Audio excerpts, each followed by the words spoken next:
Chapter 1. All Aboard.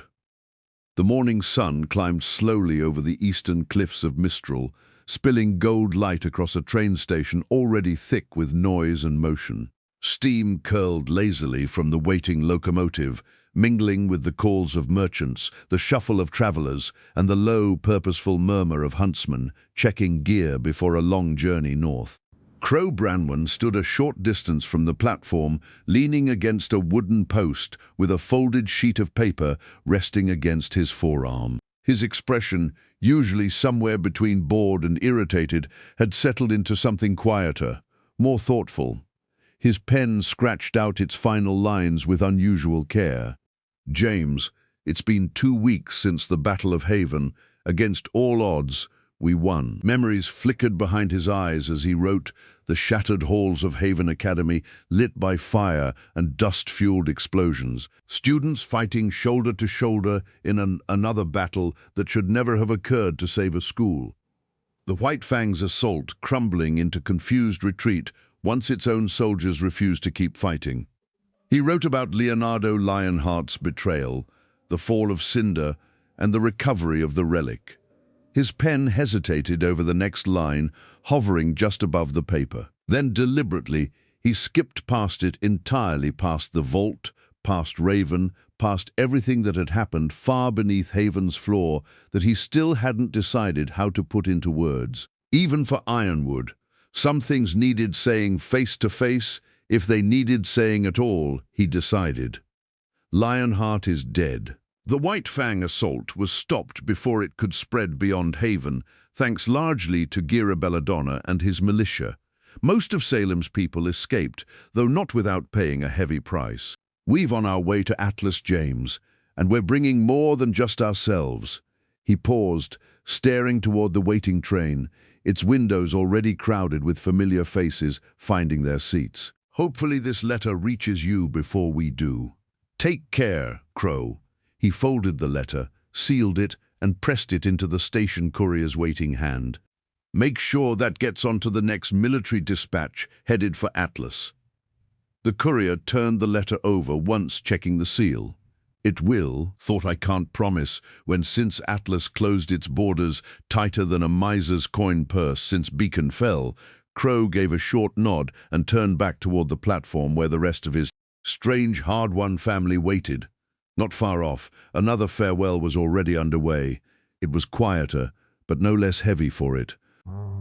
Blake stood facing Ilya on a separate platform, the morning light catching the faint shift of color still settling across the Faunus girl's skin. "I still can't believe you're leaving already," Ilya said, a small, genuine sadness threading through the words. Blake pulled her into an embrace instead of answering right away. "I know." Ilya managed a smile against her shoulder. "Someone has to help your father rebuild everything, and for the first time in a long time I feel more purpose than ever." She pulled back, glancing around the platform. "By the way, I thought Sun was going to see you off." Blake blinked, opening her mouth to answer, when a familiar voice beat her to it. "You didn't think I'd miss this, did you?" Sun stood a few paces behind her, arms loose at his sides, and grinning like he'd been waiting for exactly the right moment to announce himself. Blake's expression finally softened into something warmer. "Thank you. For what?" Sun asked, though the way he said it suggested he already knew. "For believing in me, even when I didn't believe in myself," she said simply. He shrugged, easy as ever. "You'd have figured it out eventually." Then his gaze drifted toward the seating area below, where the rest of Team RWBY waited among their bags and gear. "Besides, you've got a team waiting for you." Blake studied him a moment longer, then stepped forward and kissed him lightly on the cheek before turning to make her way down toward her teammates. Sun remained standing on the platform with a grin he made no effort at all to hide. Hours later, the train thundered north through the mountains ringing Mistral, its cars swaying gently with the rhythm of the tracks, and inside one passenger car, Team RWBY had claimed a cluster of seats near the window watching the peaks roll by in silence. It wasn't an uncomfortable silence, just an unfamiliar one.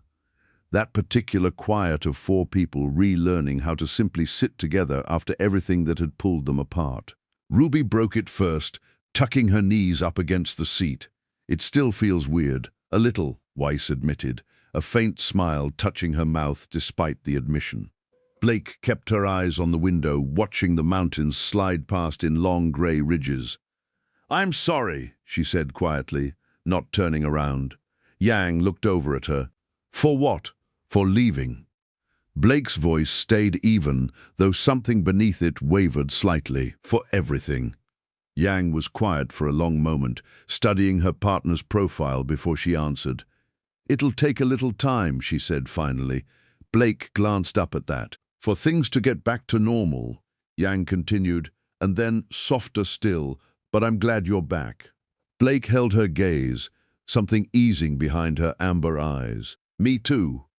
Ruby clapped her hands together with theatrical enthusiasm and cheered, "Team RWBY is back together," while the whole car dissolved into quiet laughter. It was the first easy laughter any of them had shared in a long time. Elsewhere on the train, the mood carried a different, more restless energy. Garion sat across from Belgariad, watching Silk shuffle a deck of cards with the idle, practiced motion of a man who'd spent half his life finding ways to make travel less boring. Oscar sat quietly nearby, both hands wrapped around Ozpin's cane, while Crow stood near the rear window, watching the passing peaks with the wary stillness of a man who never quite trusted a calm sky. Then the train lurched. Not a gentle sway this time, but a violent metallic jolt that rattled every window in the car. That was followed by a sharp, grinding clang somewhere along the length of the train. Crow's head snapped toward the ceiling. That's not good. He was gone before anyone else had fully registered the sound, sprinting for the door with the flat, wordless urgency of a man who already knew exactly what was coming. Moments later, the door to Team RWBY's car burst open. "Get your weapons!" Crow shouted, already moving past them. Nobody hesitated. Within seconds, the whole group had scrambled from their seats and out onto the narrow connecting platforms, climbing up onto the roof of the speeding train as cold mountain wind tore across them in a roar that nearly drowned out Crow's next shout. Ruby's eyes went wide. "Oh!" Overhead, circling in a loose, hungry formation against the pale morning sky, were manticores. There were dozens of them, with their wings beating hard against the thin mountain air. Then something else landed hard atop the lead passenger car, its massive paws denting the metal roof with a shriek of tearing steel. Twice the size of the others, its mane a deep, scarred black and crimson, its horns notched and broken from what must have been countless fights it survived. Yellow eyes swept once across the huntsmen gathered atop the train. Then it roared, and the sound rolled down the length of the mountainside like a landslide given voice. The smaller manticores scattered wide at the signal, spreading into an attack formation with unnerving discipline. "They're following its lead," Weiss observed, already summoning a glyph beneath her boots to steady her footing against the wind. "So that's obviously an alpha," Yang muttered, cracking her knuckles. The alpha didn't wait for further commentary. It lunged. RWBY met it head-on, crescent rows, transforming with a metallic snap as the impact rang out across the length of the train. In the same instant, manticores dove from every direction at once, and the rooftop dissolved into chaos. Garion moved on pure instinct, leaping impossibly high to intercept a manticore diving toward Weiss's blind side, his fist slamming into its jaw with enough force to send the creature tumbling clean off the train and down into the tree line below.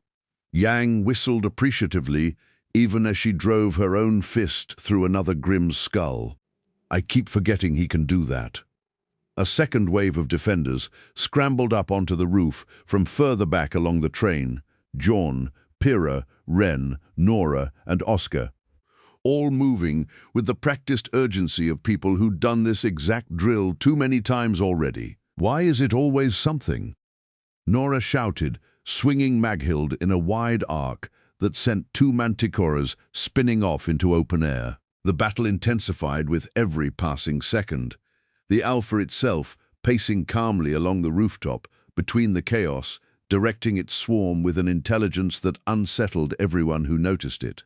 Then Oscar froze mid-motion, one hand drifting instinctively toward the lamp hidden beneath his cloak. Oscar, Ozpin's voice echoed inside his mind, sharp with sudden urgency. The lamp, it's attracting them. Oscar's eyes widened. They're not attacking the train, he said, mostly to himself, voice barely audible over the wind. They're attacking us. A tunnel loomed ahead in the mountainside, dark and sudden. Tunnel! Oscar shouted, and everyone dropped flat against the roof as stone rushed overhead, the manticores peeling away in a screeching wave, unable to follow into the enclosed dark. The moment the train burst back into open air on the tunnel's far side, the group slid down and scrambled back into the passenger compartment, breathing hard. Oscar quickly relayed what Ozpin had told him. Ruby and Jean exchanged a single, understanding look.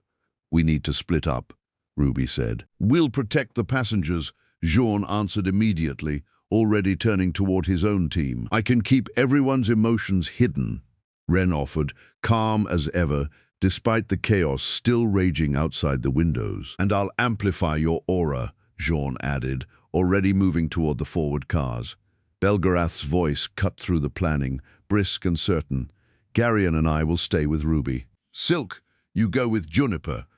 Silk nodded once, already checking the knives at his belt and adjusting his new bracer weapons. "I'll keep them safe." Passengers were ushered quickly and quietly into the forward cars, with Team Ruby and Team Juniper exchanging fast goodbyes and faster well wishes before splitting off toward their respective posts.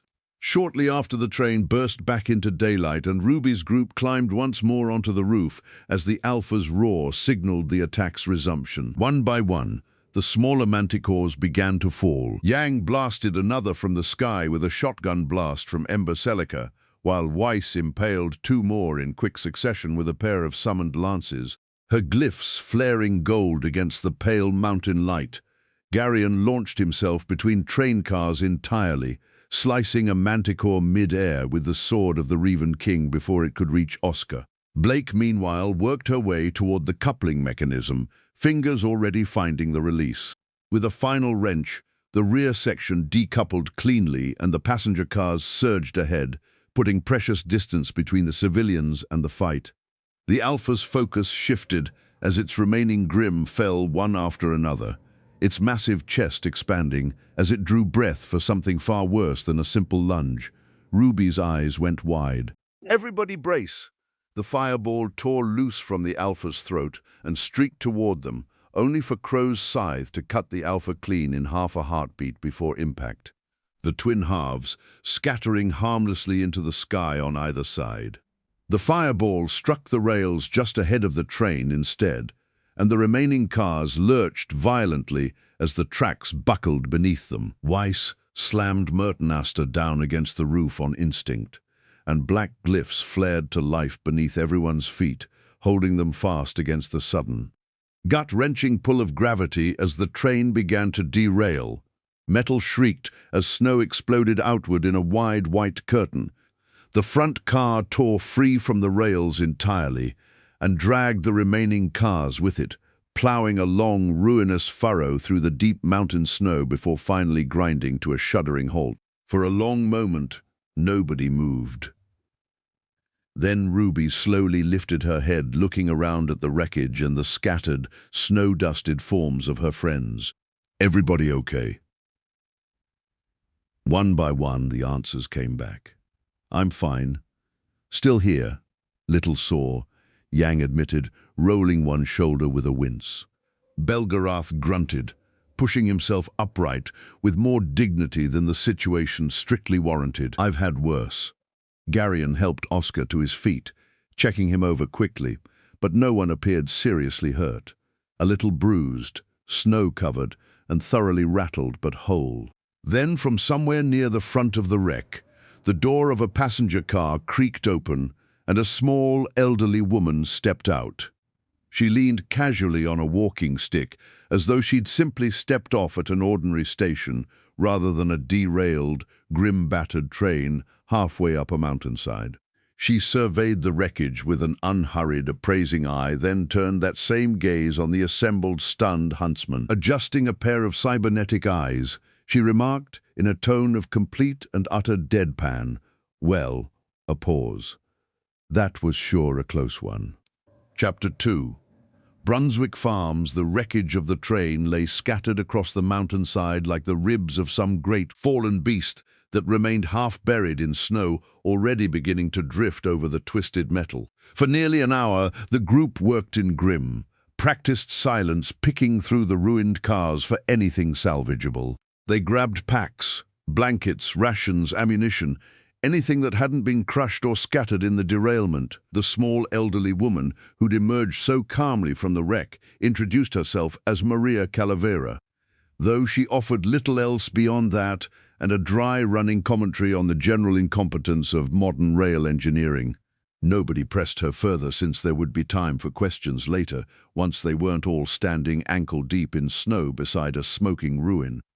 Crow stood near the front of the wreckage, studying the tree line for a long moment before shrugging out of his coat and handing it wordlessly to Yang. A heartbeat later, black feathers scattered on the wind where a man had stood, and a lone crow beat its way upward through the branches, circling higher and higher until it vanished against the grey winter sky. Nobody spoke while they waited. Ruby busied herself checking the straps on Crescent Rose for the third time. Weiss stamped her boots against the cold. Belgariad simply stood with his arms folded, watching the sky with the patient stillness of a man who had waited out considerably longer silences than this one. It was perhaps 10 minutes before the crow reappeared, dropping low through the trees and resolving in a scatter of settling feathers back into Crow himself. He accepted his coat from Yang with a grateful nod and shrugged it back on against the cold. "Found something," he said. "A path cut through the trees east of here. Old, but used as somebody still walking it regular enough to keep it clear of drift." He tipped his head in the direction he meant.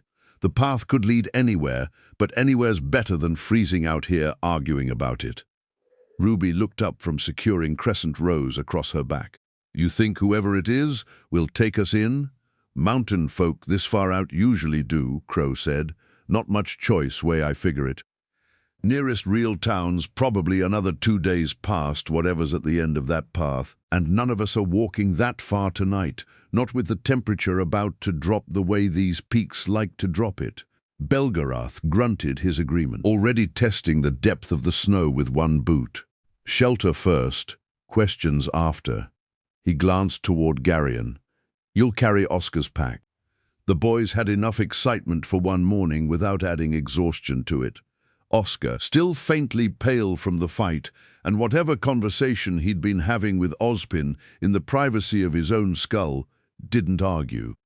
They set off within the hour, the wrecked train shrinking behind them into a dark smear against the white mountainside. The forest swallowed them slowly, tall, silent pines heavy with snow, the only sound the crunch of boots and the occasional soft, settling thump of snow sliding free from a laden branch. Despite the cold and the ache of the fight still settling into bruised muscle, the trek passed with less trouble than any of them expected. Maria kept pace remarkably well for a woman her apparent age, her walking stick finding sure purchase in the snow with the ease of long, hard-earned practice. And the path Crow had spotted from above proved easy enough to follow once they found it, a narrow, well-trodden line that cut steadily east through the trees. They walked for the better part of an hour before the first sign reached them, not smoke, not light, but sound. The sound of a slow, rhythmic creak drifting through the trees ahead and metal grinding faintly against metal with each gust of wind. "That," Yang observed, "is either a very old door or something considerably less pleasant." It turned out to be the former. The path opened onto a wide clearing, and there, swinging back and forth on rusted hinges with each pass of the wind, stood the gate to Brunswick Farms. A modest homestead farmhouse and barn, standing solid against the mountain cold, their fences half buried beneath drifted snow. No smoke rose from the chimney. No light showed behind a single window. The group slowed without anyone quite giving the order to, drawn up short at the edge of the clearing by the same quiet, creeping unease. A farmhouse this far into the mountains, in weather like this, should have been lit from within, like a beacon against the dark. A hearth fire, lamplight, the ordinary glow of people settling in for a cold evening, anything that would have signaled activity. Instead, it sat black and silent against the snow, windows like empty eyes, and the only movement the gate's slow, patient creak. "That's not right," Ruby said quietly, her hand drifting toward Crescent Rose without any real thought behind the motion. Weiss's breath fogged the air as she studied the house. Maybe they're simply asleep. This early, Blake's ears had flattened slightly, an old instinct she hadn't quite managed to school out of herself. And no smoke at all, even banked for the night. There'd be some. Belgariad's expression had gone carefully still. The particular stillness Garion had long since learned to associate with his grandfather sensing something he didn't yet have a name for. "Something's wrong here," the old sorcerer said, low. "I can feel it, heavy, pressing." Crow's hand had already found Harbinger's hilt. His earlier ease burned away entirely. "Everyone stays sharp," he said. "Could be nothing, could be plenty." Nobody believed it was nothing. They crossed the clearing slowly, boots crunching in snow undisturbed by any recent footprints, save their own, and climbed the porch steps to a front door that swung inward at the first cautious knock. Unlatched, it opened with a creak into a darkness that smelled faintly and unmistakably wrong. Chapter 3. What the Dark Conceals. Cold water filled Cinder's lungs before her mind had even finished deciding she was awake. She surfaced in a thrashing panic, some animal instinct dragging her upward through black, freezing water long before conscious thought caught up to the effort. Her head broke the surface with a gasp that echoed strangely, magnified by stone walls pressing close on every side. Darkness, absolute suffocating darkness. That was broken only by the faint, sourceless phosphorescence of some pale fungus clinging to distant rock. She was far below the vault chamber now, far below even the ruined platform where Raven had struck her from the ledge and dropped through however many 100 feet into whatever ancient, flooded cavern lay beneath Haven's foundations. Her maiden power hadn't left her. She could still feel it there, banked deep and distant like a fire smothered nearly to embers. But reaching for it took more strength than she had left to give. Whatever remained of her strength right now, she would have to find the ordinary way. She dragged herself gasping toward a shelf of half-submerged rock, her grim arm the one part of her that had never depended on stolen power. Finding purchase where her human hand alone would have simply slipped and drowned her outright. Black claws bit into stone. She hauled herself clear of the water, coughing, shaking, one eye swollen half shut where the ice and the fall and the freezing dark had all taken their toll. For a long while, she simply lay there, breathing. Then slowly, with the particular stubbornness that had carried her through worse than this, she pushed herself upright and studied the cavern wall nearest her. Weakened, fractured by whatever ancient collapse had first opened this hidden pocket beneath the vault.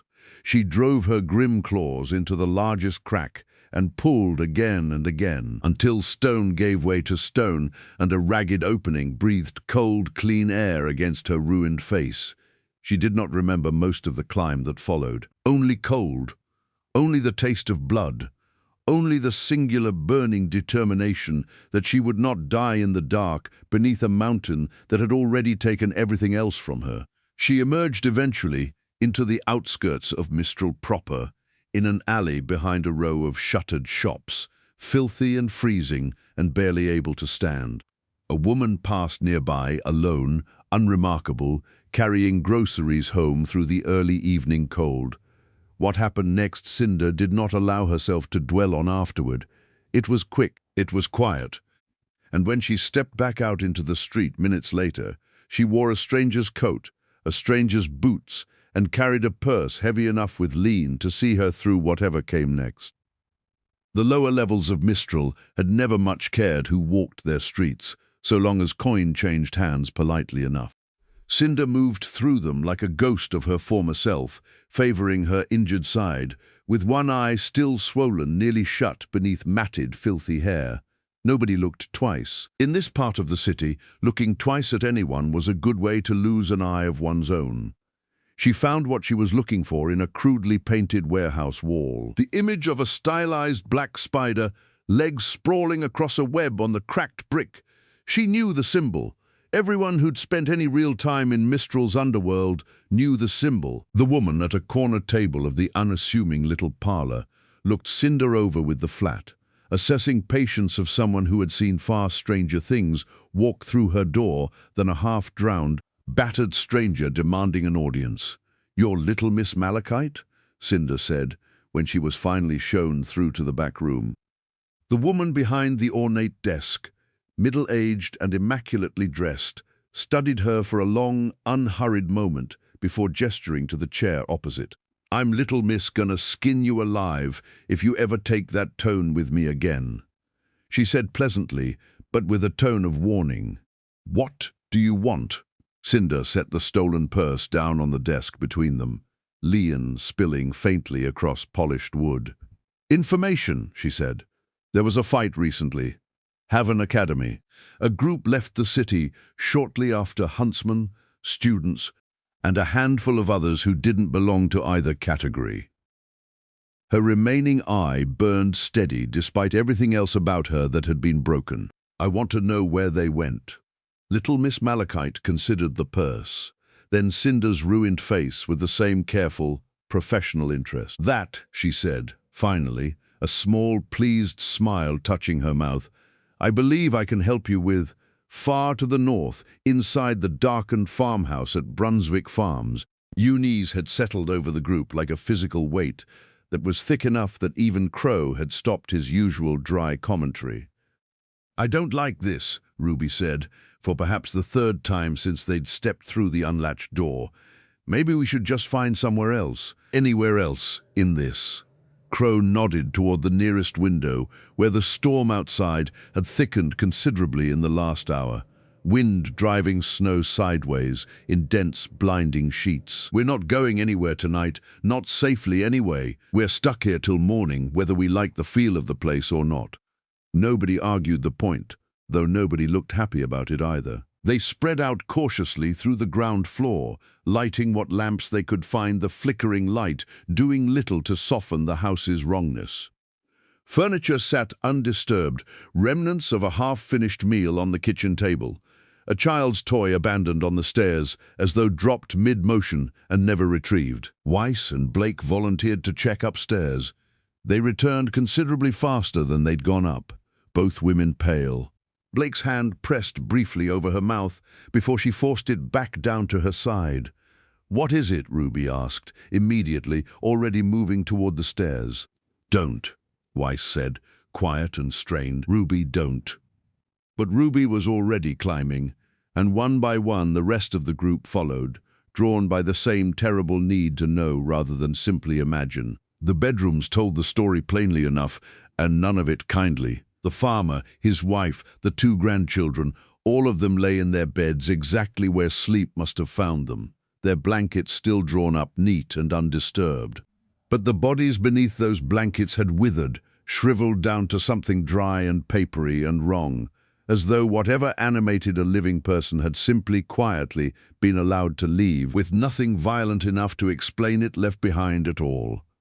No wounds, no blood, no sign of struggle of any kind. Just 4 people who appeared to have gone to sleep one ordinary night and simply never found the strength to wake again. Belgariad stood longest in the doorway of the farmer's own room, studying the withered shape beneath the blankets with an intensity that made even Garion uneasy to watch. The old sorcerer's expression had gone deliberately blank with the particular blankness Garion had learned over many years meant his grandfather was disturbed by something and did not yet wish anyone to see how much. "Grandfather?" Garion said quietly.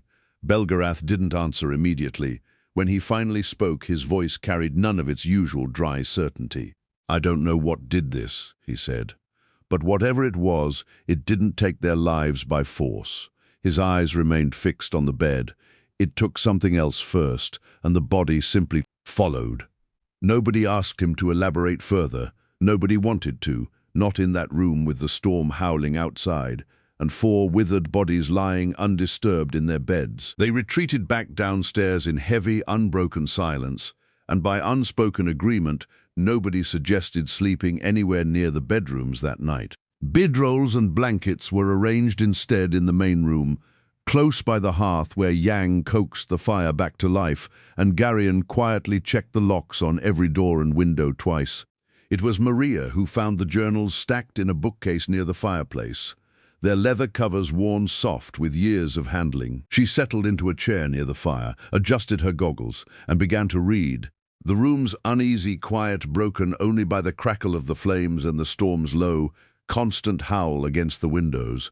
Nobody asked her to read aloud, but nobody left the room either. And one by one, exhausted and unsettled in equal measure, the group settled in around the fire to wait out the night and whatever answers the morning or the journal might finally provide. Chapter 4. Silver Eye's morning came grey and heavy.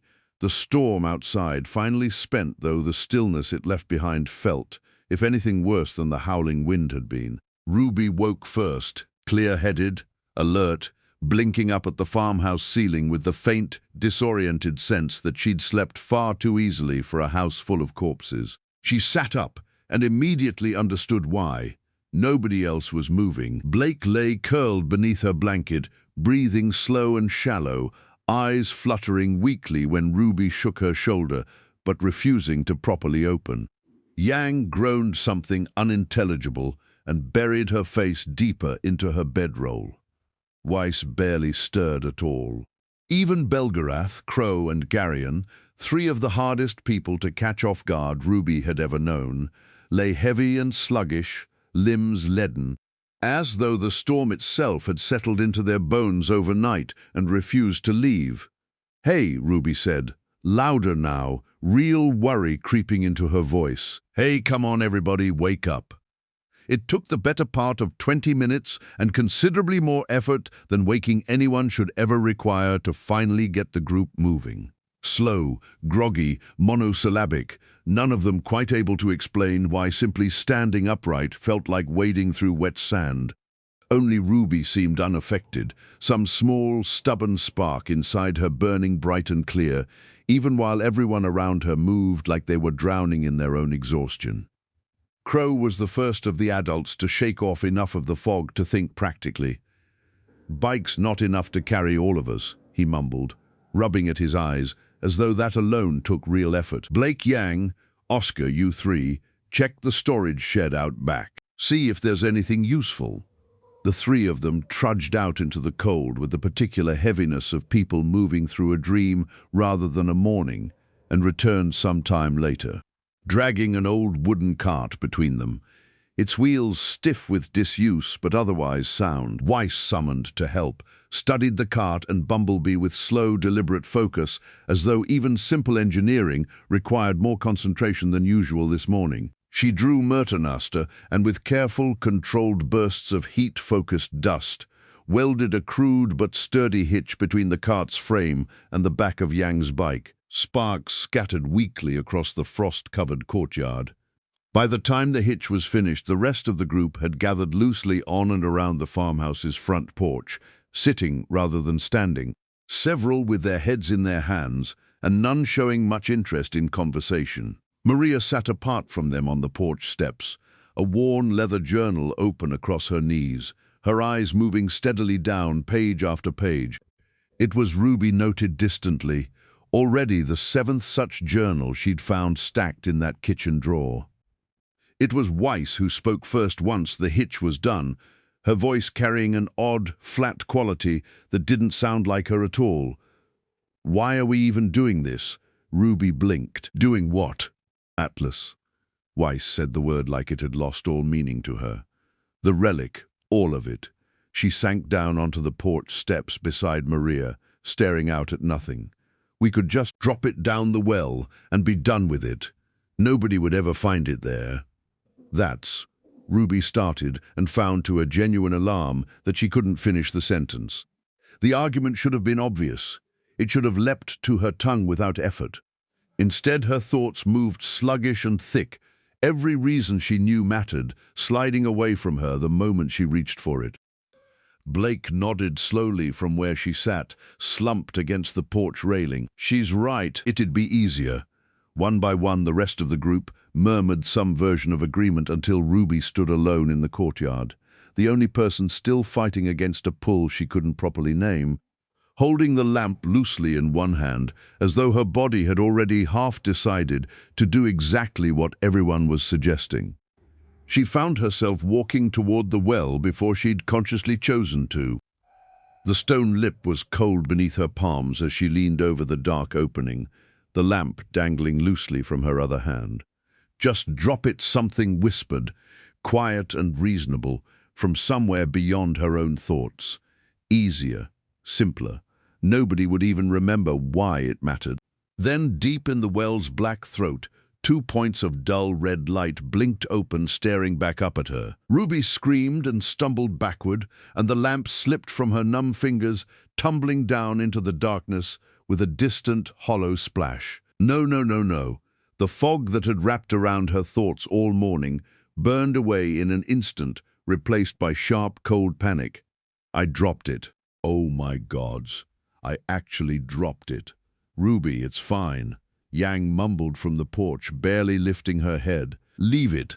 "I am not leaving it." Ruby's voice cracked with something fierce enough to cut through even the group's thick, unnatural haze. "We are not walking away from the relic because I panicked and dropped it down a well. Somebody has to help me get it back." It took considerable effort, much more than it should have, more than Ruby had patience left to properly process, but she eventually talked, cajoled, and outright dragged her team to their feet, and one by one they climbed over the well's stone lip and dropped down into the dark below. The water tunnels beneath the farmstead were cold, cavernous, and nearly pitch black. The 4 girls walked through water 6 inches deep, their scrolls providing a minimal light in the darkness. Looking out for the glow of the lamp, Team Ruby moved sluggishly and half-heartedly through the maze of tunnels. Above them on the porch, Maria's eyes had suddenly gone wide, fixed on a hand-drawn illustration in the 7th journal's final pages. A crude but unmistakable rendering of a hunched, faceless Grim, its mouth stretched impossibly wide, surrounded by frantic, scrawled handwriting. Below, in the flooded dark, Ruby finally spotted the faint golden glow of the lamp resting against a ledge.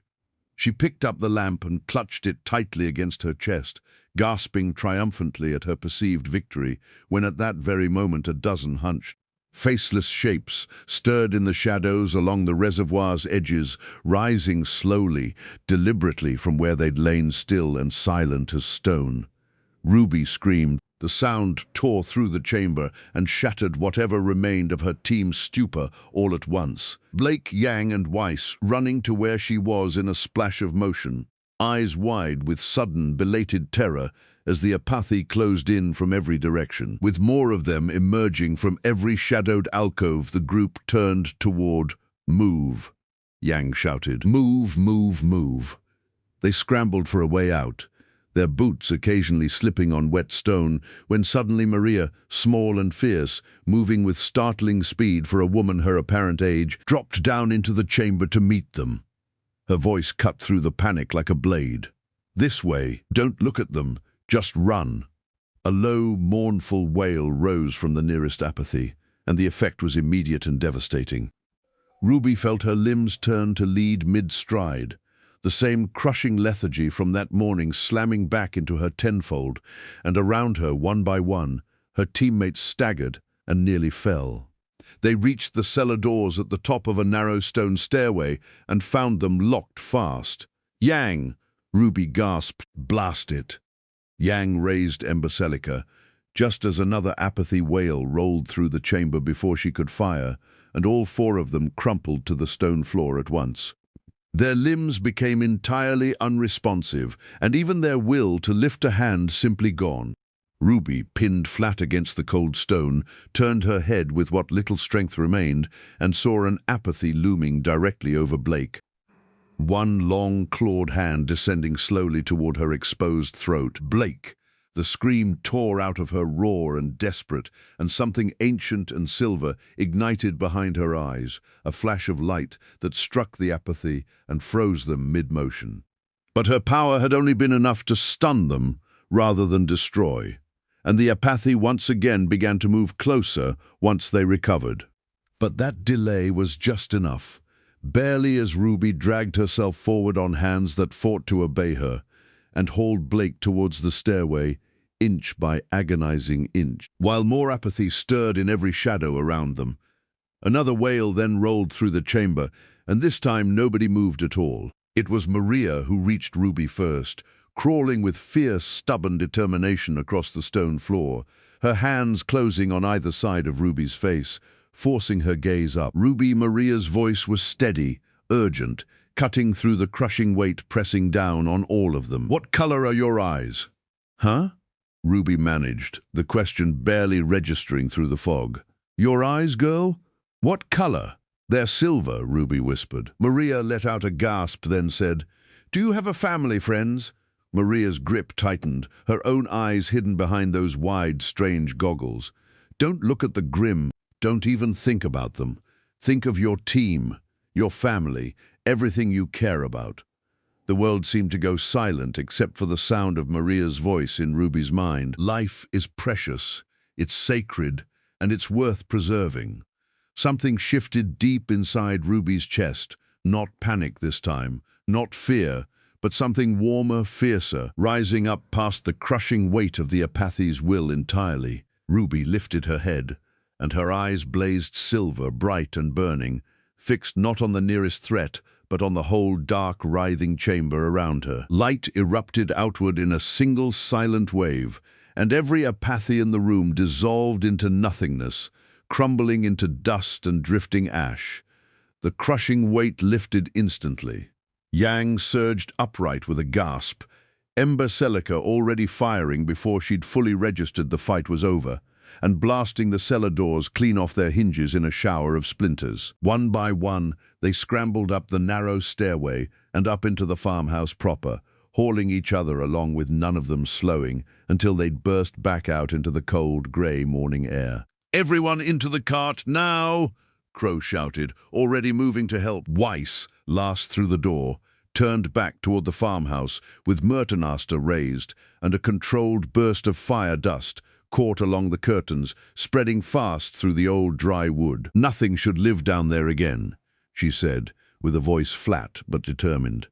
They piled into the cart in a tangle of limbs and gasping breath, and Yang gunned Bumblebee's engine, the makeshift hitch groaning but holding as the whole group tore off down a mountain road, the burning farmhouse shrinking behind them into a smear of smoke against the pale sky. It was nearly a mile down the road before the last of the fog finally lifted from everyone's thoughts, the crushing exhaustion of the morning fading into ordinary, honest tiredness.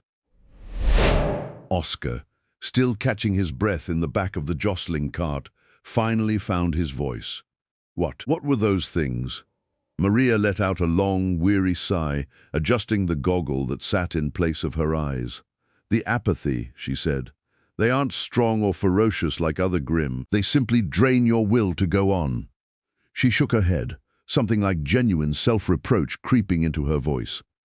"I should have recognized the signs sooner. The lethargy, the family's own journals describing the same creeping exhaustion night after night for weeks before whatever finally happened to them. I've seen them before, but never in such quantity." Ruby, still catching her own breath beside her, studied the old woman for a long moment. "Miss Calavera, how did you know?" she asked finally. "How did you know how to help me use my eyes to do that?" Maria's mouth curved into a small, knowing smile, her strange cybernetic eyes catching the pale morning light. "Isn't it obvious, girl?" she said. "I had silver eyes." Chapter 5. Old grudges, new ground. The tavern beneath the spider's crude sigil was warm and dim, thick with pipe smoke and the low murmur of Mistral's underworld, conducting its usual quiet business. Cinder sat across from little Miss Malachite once more, her ruined eye still hidden beneath a curtain of shortened hair. "Your friends," little Miss said at last, turning a small glass of amber liquid idly between two fingers, boarded a train bound for Argus. She took a slow sip. Now, Argus isn't normally a destination, of course, which means they are like bound for Atlas, Cinder said, before the other woman could finish the thought. Little Mrs. Smile widened, sharp and pleased. "Clever girl!" She set her glass down with a soft, deliberate click. "You know, it's not every day I get paid twice over for pieces of the same puzzle." A large, grim sort of man came through weeks ago, asking after that very same group. And more recently, someone else entirely came through my door asking after you. Her dark eyes glittered with open amusement. Cinder went very still. Then she caught the motion a half-second too late, as a furled umbrella cracked hard across her shoulder, sending her stumbling into an overturned chair. She spun around to find a small, slight figure dropping lightly to the floor before her. Heterochromatic eyes, one pink, one brown, fixed on her with an intensity that needed no words at all to convey exactly what it meant. Neo. Neo's answer was a fast, vicious sweep of her umbrella, forcing Cinder backward into the tavern's cramped tables. Glassware shattering as the fight spilled through the room in a blur of spinning steel-tipped silk and stolen glyph light. Patrons scattered, diving for cover, and even Little Miss's usual composure cracked into something closer to genuine alarm as her tavern dissolved into chaos around her. "That's enough." Little Miss finally snapped, slamming one fist against the table hard enough to rattle every glass still standing. Both combatants froze, mid-motion, at the sheer authority in her voice. "I do so enjoy dinner and a show, but I think it's time you took it outside." Neo's eyes flicked toward her, then back to Cinder, and with a small, mocking bow, she turned and drove her heel through the tavern's front window, glass exploding outward into the street beyond.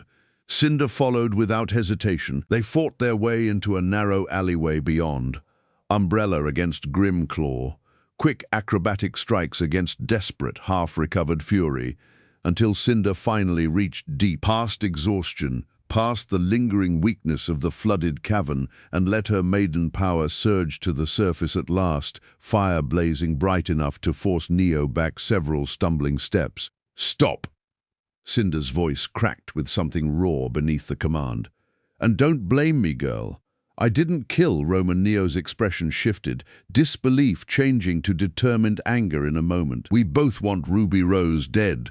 Cinder pressed, breathing hard, fire still guttering low around her clenched fist. "The fall of Beacon, her and her little band of heroes. Whatever quarrel you have with me can wait, and I'd rather use what strength I have left hunting her than wasting it on you." Neo studied her for a long, unreadable moment, head tilting slightly, one hand still white-knuckled around her umbrella's hilt. Then, slowly, she nodded once. It wasn't trust. Cinder doubted the girl was capable of trusting anyone. Not anymore. But it was, for now, enough. The cart rattled steadily along the mountain road, Bumblebee's engine a low, constant hum beneath the crunch of snow-packed gravel, and for the first time since Brunswick Farms, the group finally had room to breathe. Belgariad sat with his arms folded, jaw set in a way Garion recognized easily enough, the particular discomfort of a man forced to acknowledge a weakness he hadn't expected to have. "Explain it to me again," he said finally, addressing Maria without much preamble. "Those creatures, whatever they did, it kept both myself and my grandson from lifting a finger to help, while your girls managed to fight through it well enough to survive." Maria studied him for a moment before answering, her strange goggles catching the pale morning light. "My most likely guess is aura," she said simply. "Every proper huntsman and huntress carries an unlocked aura, a kind of soul-deep shield, if you want the simplest explanation. It doesn't stop the apathy's influence entirely, but it gives you something to draw on, something to fight the pull with, even when your body wants nothing more than to lie down and stop." She tilted her head slightly toward Belgariad and Garion both. "Whatever power the two of you carry, it isn't that. Without a trained aura to anchor against, the apathy's influence had nothing to meet resistance from at all. You were simply exposed." Belgariad grunted, clearly unsatisfied with being quite so thoroughly outmatched by something as unglamorous as exhaustion, but said nothing further. Crow, who'd been quiet through most of the explanation, suddenly straightened in his seat, staring at Maria with a dawning, disbelieving recognition. "Wait." He studied her face properly for what felt like the first time. "You're her, aren't you? You're the Grim Reaper." Ruby blinked. "The what?" "Before your time," Crow said, still staring. "Before my time, near enough. Best huntress of her generation by every account. And then you just vanished. Most people figured you were just laying low or died somewhere nobody ever found the body." Maria's expression didn't change much, though something old and tired settled behind it. "Close enough to the truth," she said. "A group of Salem's people caught up with me some years back. I survived the fight, but obviously my eyes didn't." She tapped one finger lightly against the edge of her goggles. "After that, I made the choice most people in my position never get the chance to make. I let the world believe I was dead. Seemed safer that way for me and for anyone Salem's people might have come looking for, trying to finish what they'd started." The cart rattled on in thoughtful silence for a moment before Ruby finally worked up the nerve to speak again. "You said you had silver eyes too," she said carefully. "Back at the farm you showed me how to use them. Could you?" She hesitated, then pushed through it. "Could you teach me how to actually use them properly?" Maria opened her mouth to answer, but Ruby's scroll rang instead, sharp and sudden, cutting clean through the moment. She fumbled it out of her pocket, and Jean's face flickered to life on the small screen, static crackling faintly at the edges. "Ruby! Thank goodness you're okay." Relief flooded plainly across his voice, even through the poor connection. "We just came into CCT range, outside Argus. We've been trying to reach you for 2 days. We're fine," Ruby said, laughing despite herself, some of the morning's heaviness finally lifting from her voice. "Long story. We'll explain everything once we're there." Ahead of the cart, Yang crested the top of a long, snow-dusted ridge and brought Bumblebee to a slow, deliberate stop, the rest of the group looking outward as the cart came to a halt behind her. Below them, spread out in the valley beyond the walls and rooftops of a proper city, finally came into view, and the distant glint of an ocean beyond it, catching the pale afternoon light. Yang looked back over her shoulder at the rest of them, a tired but genuine grin breaking across her face.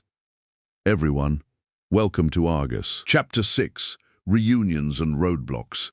Argus rose around them in a wash of salt air and unfamiliar noise. Gulls crying over rooftops, the distant clang of shipyard work, streets busier and more orderly than anything the group had seen since Mistral. They'd barely passed through the city's outer gate when a familiar voice cut through the crowd.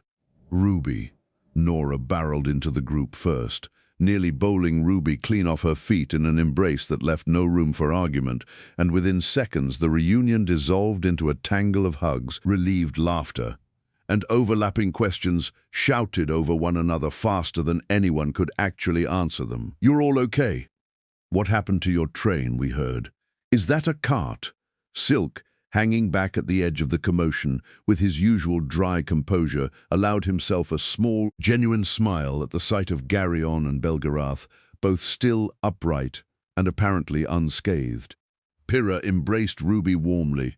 Ren offered his usual quiet, steady nod of relief, and Joan, grinning wide enough to nearly split his face, clapped Garyon on the shoulder like an old friend rather than a fellow traveler of only a few months. It was Ruby, once the initial flood had settled into something resembling normal conversation, who finally asked the practical question nobody else had thought to. "Where have you all been staying? You've clearly had time to get comfortable." John rubbed the back of his neck, a familiar sheepish gesture. "Well, as to that." The house Jean led them to sat on a quiet residential street in the middle of downtown, with warm lights spilling from its windows in a welcome contrast to the last house they'd all approached together. A woman with Jean's same easy, open features answered the door before he'd even finished knocking, breaking into a delighted grin. "Jean, you didn't say you were bringing the whole academy." She stopped, taking in the sheer size of the assembled group, crowding her porch, and laughed. "Okay, all of you, get inside before the neighbors start asking questions. Ruby, everyone, this is my sister, Saffron, and her wife, Terracotta." Jean gestured proudly as they filed inside, a small, fussing infant already balanced on Terra's hip. "And that's Adrian. Say hi, Adrian." Adrian, entirely uninterested in diplomacy, responded with a wet, gurgling shriek that set half the room laughing despite the day's exhaustion.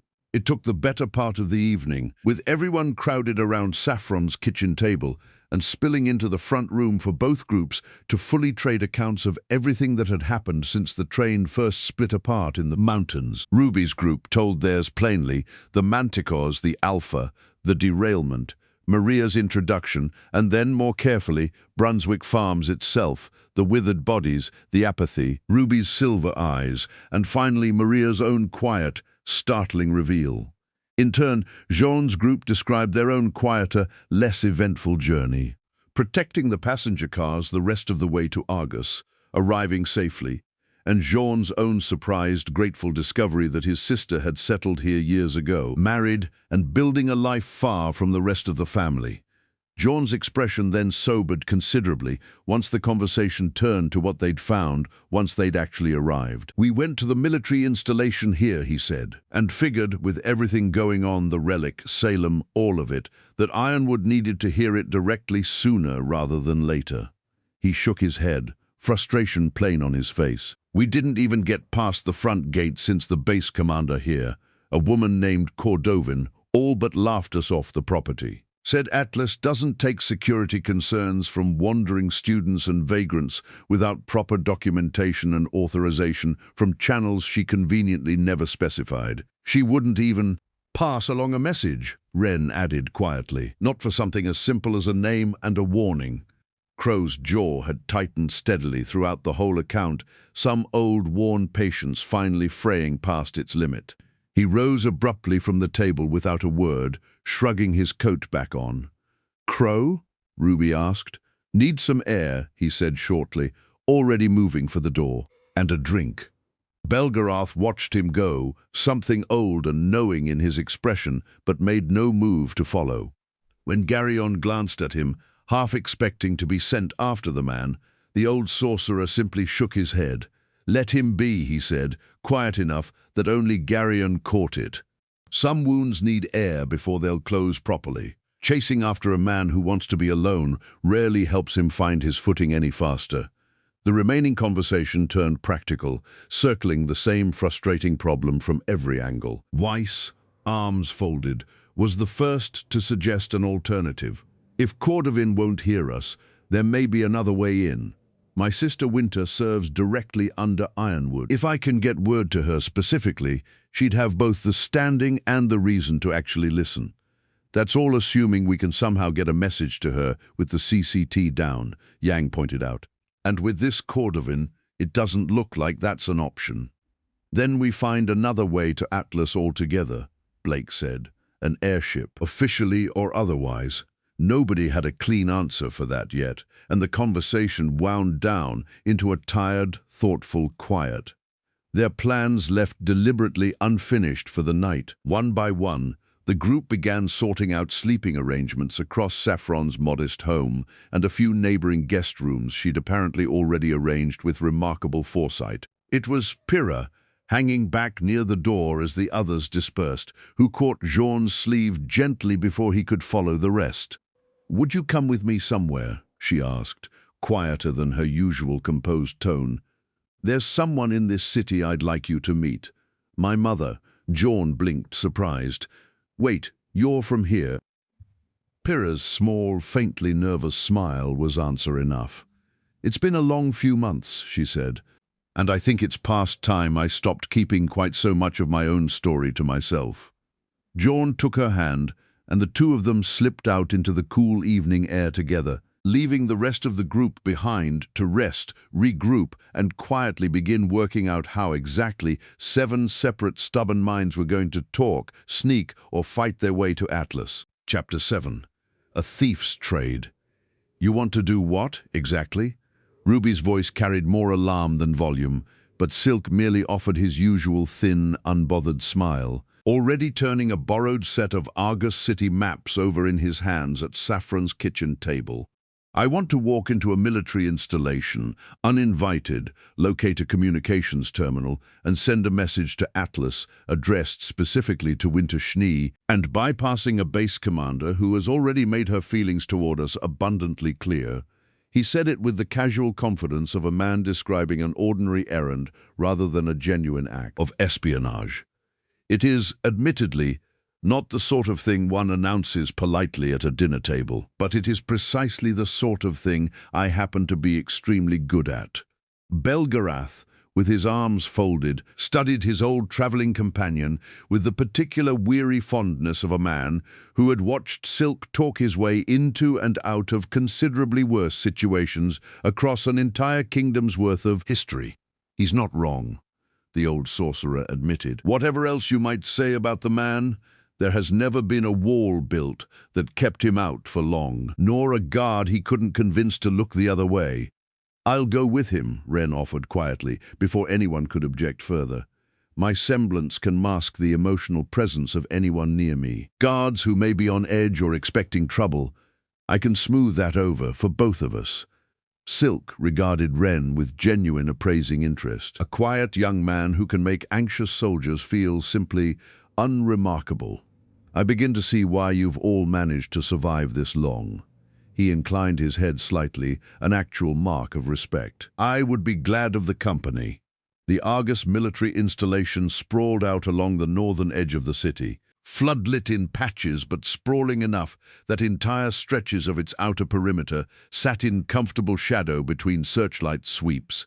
Silk moved through that shadow like he'd been born to it, flattening against a supply depot's wall and counting the rhythm of a passing patrol's footsteps with the patient, unhurried attention of a man who had spent decades learning that haste, far more often than skill, was what got infiltrators caught. "2 sentries," he murmured, barely audible, bored watching the perimeter fence and not the buildings behind them. Wren said nothing, simply closing his eyes for a moment, and the faint, prickling unease Silk hadn't quite realized he'd been carrying eased away entirely and was replaced by an odd, settled calm that had nothing to do with actual safety and everything to do with Wren's quiet, borrowed gift. They slipped between buildings with a practiced ease that surprised even Silk Wren's stillness, proving as valuable as any lockpick would. Their stealth even made the guards' half-formed glances slide past them without ever quite registering as suspicion. It took the better part of an hour of careful, patient movement before they found what they were looking for, a communications annex, modest and lightly guarded. The kind of building nobody thought to protect heavily precisely because nobody expected anyone foolish enough to try what Silk was currently attempting. The single guard posted at its door proved little trouble at all. Silk simply approached from the shadow of a supply crate, calm and unhurried, while Wren's semblance smoothed away the man's instinctive alarm long enough for a swift, precise strike to drop him quietly, unconscious rather than harmed. "He'll wake with a headache and no memory worth trusting," Silk said, dragging the man gently out of sight behind the crates. "A small mercy, all things considered." Inside, the communications terminal hummed quietly in the dim light, with a young technician dozing at his post, entirely unaware of the 2 intruders now crouched at his shoulder. Silk studied the machine's array of unfamiliar dials and softly glowing screens with the faint, bemused wariness of a man who had spent his whole life relying on messenger birds, coded letters, and well-placed bribes, rather than glowing boxes that spoke across impossible distances on their own. "This," he admitted quietly, "is rather further outside my particular expertise than a locked door or a distracted guard." Wren sat down at the console instead, his own fingers moving over the only slightly unfamiliar controls with confidence as he drew upon whatever passing familiarity he learned growing up in a functioning kingdom's own communication. Networks such as the former CCT's tower room at Beacon, It took him longer than either of them liked to compose a message terse and official enough to pass as legitimate, flagged for priority routing and addressed directly to Specialist Winter Schnee. Using both Weiss's name and Crow's should be enough to satisfy the operative's curiosity to at least fly in from Atlas to investigate. The message was transmitted with a soft, unremarkable chime, and Silk allowed himself a small, satisfied exhale. "Now," he murmured, already turning to go, "we simply need to be considerably less interesting than we currently are until whoever answers this actually arrives." Winter Schnee arrived in Argus later the next day and made absolutely no attempt to be unremarkable about it. Her personal airship set down directly at the military base's central landing pad, and within the hour, Caroline Cordovin found herself standing at rigid, red-faced attention before a specialist considerably her junior in years, but not, evidently, in authority she was fully prepared to exercise. "You turned away a licensed huntsman and a group of displaced students," Winter said, her voice cold and clipped, without so much as forwarding a message up the chain. Students whose own academy was destroyed by Grimm and by Atlas-manufactured war machines turned against them by hostile hands.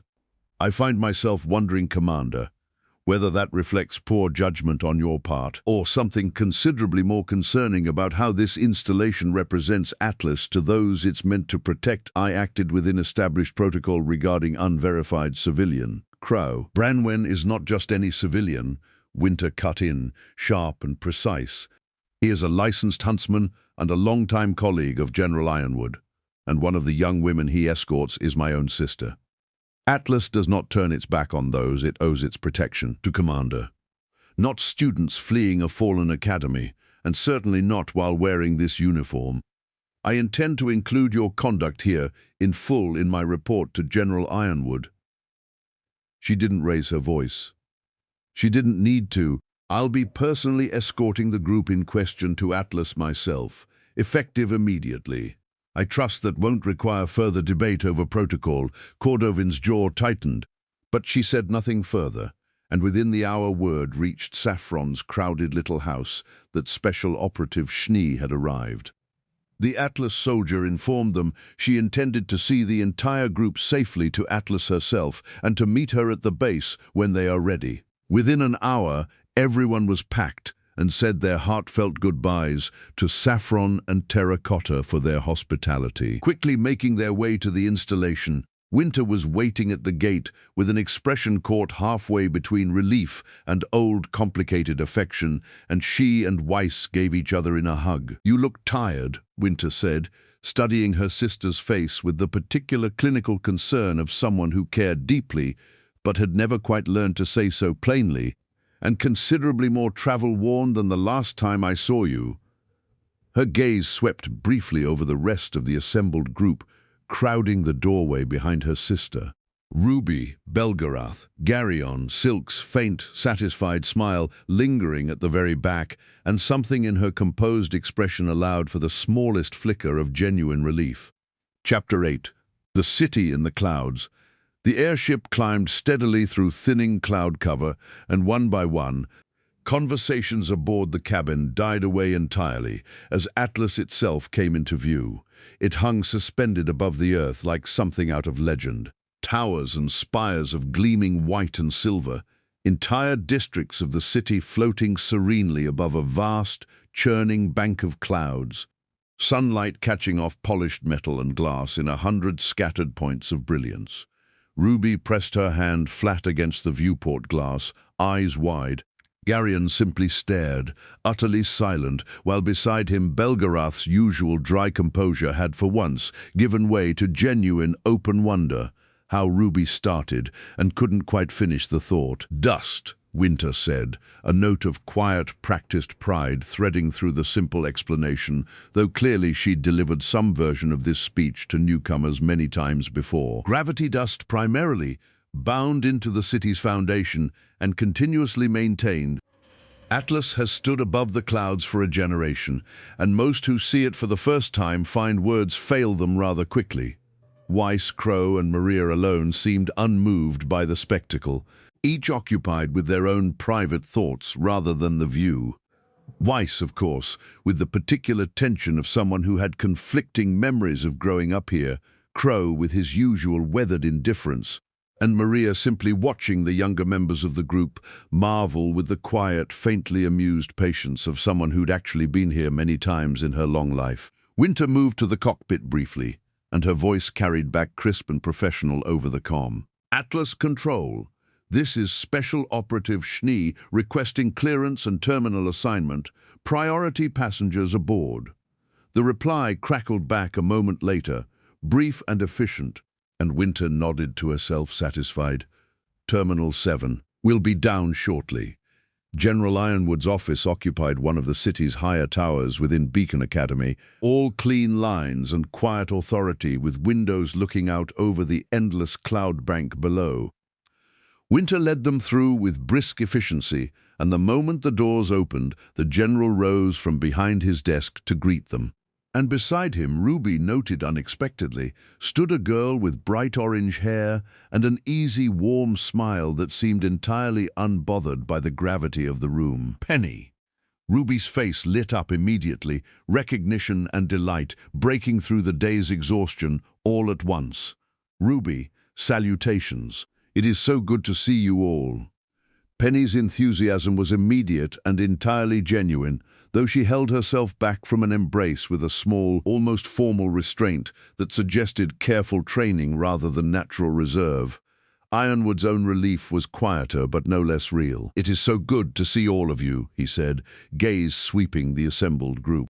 "We received only broken, fragmented reports out of Haven, enough to know something significant happened, but not nearly enough to know how badly or who'd survived it." "I tried to send word," Crow said, a touch of old frustration creeping into his voice. "But you know how manual communications are, especially considering the fact you closed Atlas's borders." Crow then laid out a full explanation of events leading up to now, answering the few questions Ironwood and Winter peppered in along the way. Once Crow had finished, he turned his attention to Belgariad, Garyon and Silk, with something warmer, more personally felt. "And you three. I confess I didn't know what to expect, hearing you'd been swept into all of this alongside everyone else. I'm glad, genuinely glad to see you standing here after everything that's clearly been thrown at you." Belgariad inclined his head slightly. "We've weathered worse, General. Though I'll admit, your world has a talent for finding new and inventive ways to test that particular claim." It was Crow who broke away from the group then, moving quietly to Oscar's side, crouching slightly to speak low enough that only the boy could hear him clearly. Oscar listened, expression tightening with something between nerves and resolve, and finally nodded. Crow straightened and held out his hand toward Oscar, who reached beneath his coat and produced the lamp, passing it over without a word. "General," Crow said, presenting it plainly, "the relic of knowledge." Ironwood studied it a long moment, something complicated passing behind his eyes. "I wonder what Ozpin would make of all this," he said quietly, mostly to himself. "Seeing it recovered after everything." "About that," Crow said, "this is Oscar Pine, and he's the new Ozpin." Ironwood went very still, staring at the boy with an expression caught somewhere between disbelief and cautious hope, and crossed the room in a few quick strides, searching his face for some trace of a man he'd known for years. Oscar's posture shifted before Ironwood had even finished crossing the room. It was subtle at first, then unmistakable, with his eyes, shoulders, and expression settling into something older, entirely familiar. "Hello, James," Ozpin said, in Oscar's voice, though the cadence belonged unmistakably to someone else entirely. Ironwood's breath caught. "Ozpin." "It's good to see you," Ozpin said, something genuinely warm beneath the exhaustion in his tone. Then, more seriously, "James, I believe it's past time, if I'm honest with myself, that you and everyone here deserves to know the whole truth. Not fragments, not careful half-explanations, all of it." His gaze drifted briefly toward Winter and Penny both. "The question is simply who in this room should hear it alongside the rest." Ironwood followed his gaze and considered the two women standing quietly at the room's edge, and answered without much hesitation, Beyond perhaps my ace operatives, there are none I trust more than these two. Whatever you intend to say, they've more than earned the right to hear it." Ozpin was quiet for a moment longer, while studying the room. RWBY, Weiss, Blake, Yang, Jean's team, Belgarath, Garion, Silk, Crow, Maria, Winter, Penny, all of them waiting. "Then it's time everyone understood exactly what we're facing," Ozpin said finally. "And why?"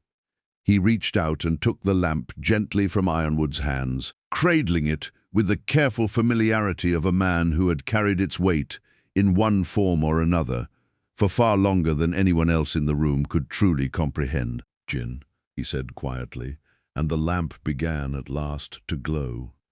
Chapter 9. The lost fable light poured from the lamp in a slow, spreading wave, and where it touched empty air, a figure began to take shape. She was tall, ethereal, and her form composed of a neon blue rather than solid flesh. Ancient eyes regarded the assembled room with a patience that made even Belgarath, who had lived longer than any mortal in this world could imagine, go very still. "I am Jin," she said, voice layered and resonant, carrying easily through the silent room, "a being created by the god of light to aid mankind in their search for knowledge." Her gaze swept the gathered faces with something almost like fondness. "You're in luck, as I am still able to answer 2 questions this era." For a long moment, nobody spoke, the sheer weight of her presence pressing down on the room like a held breath.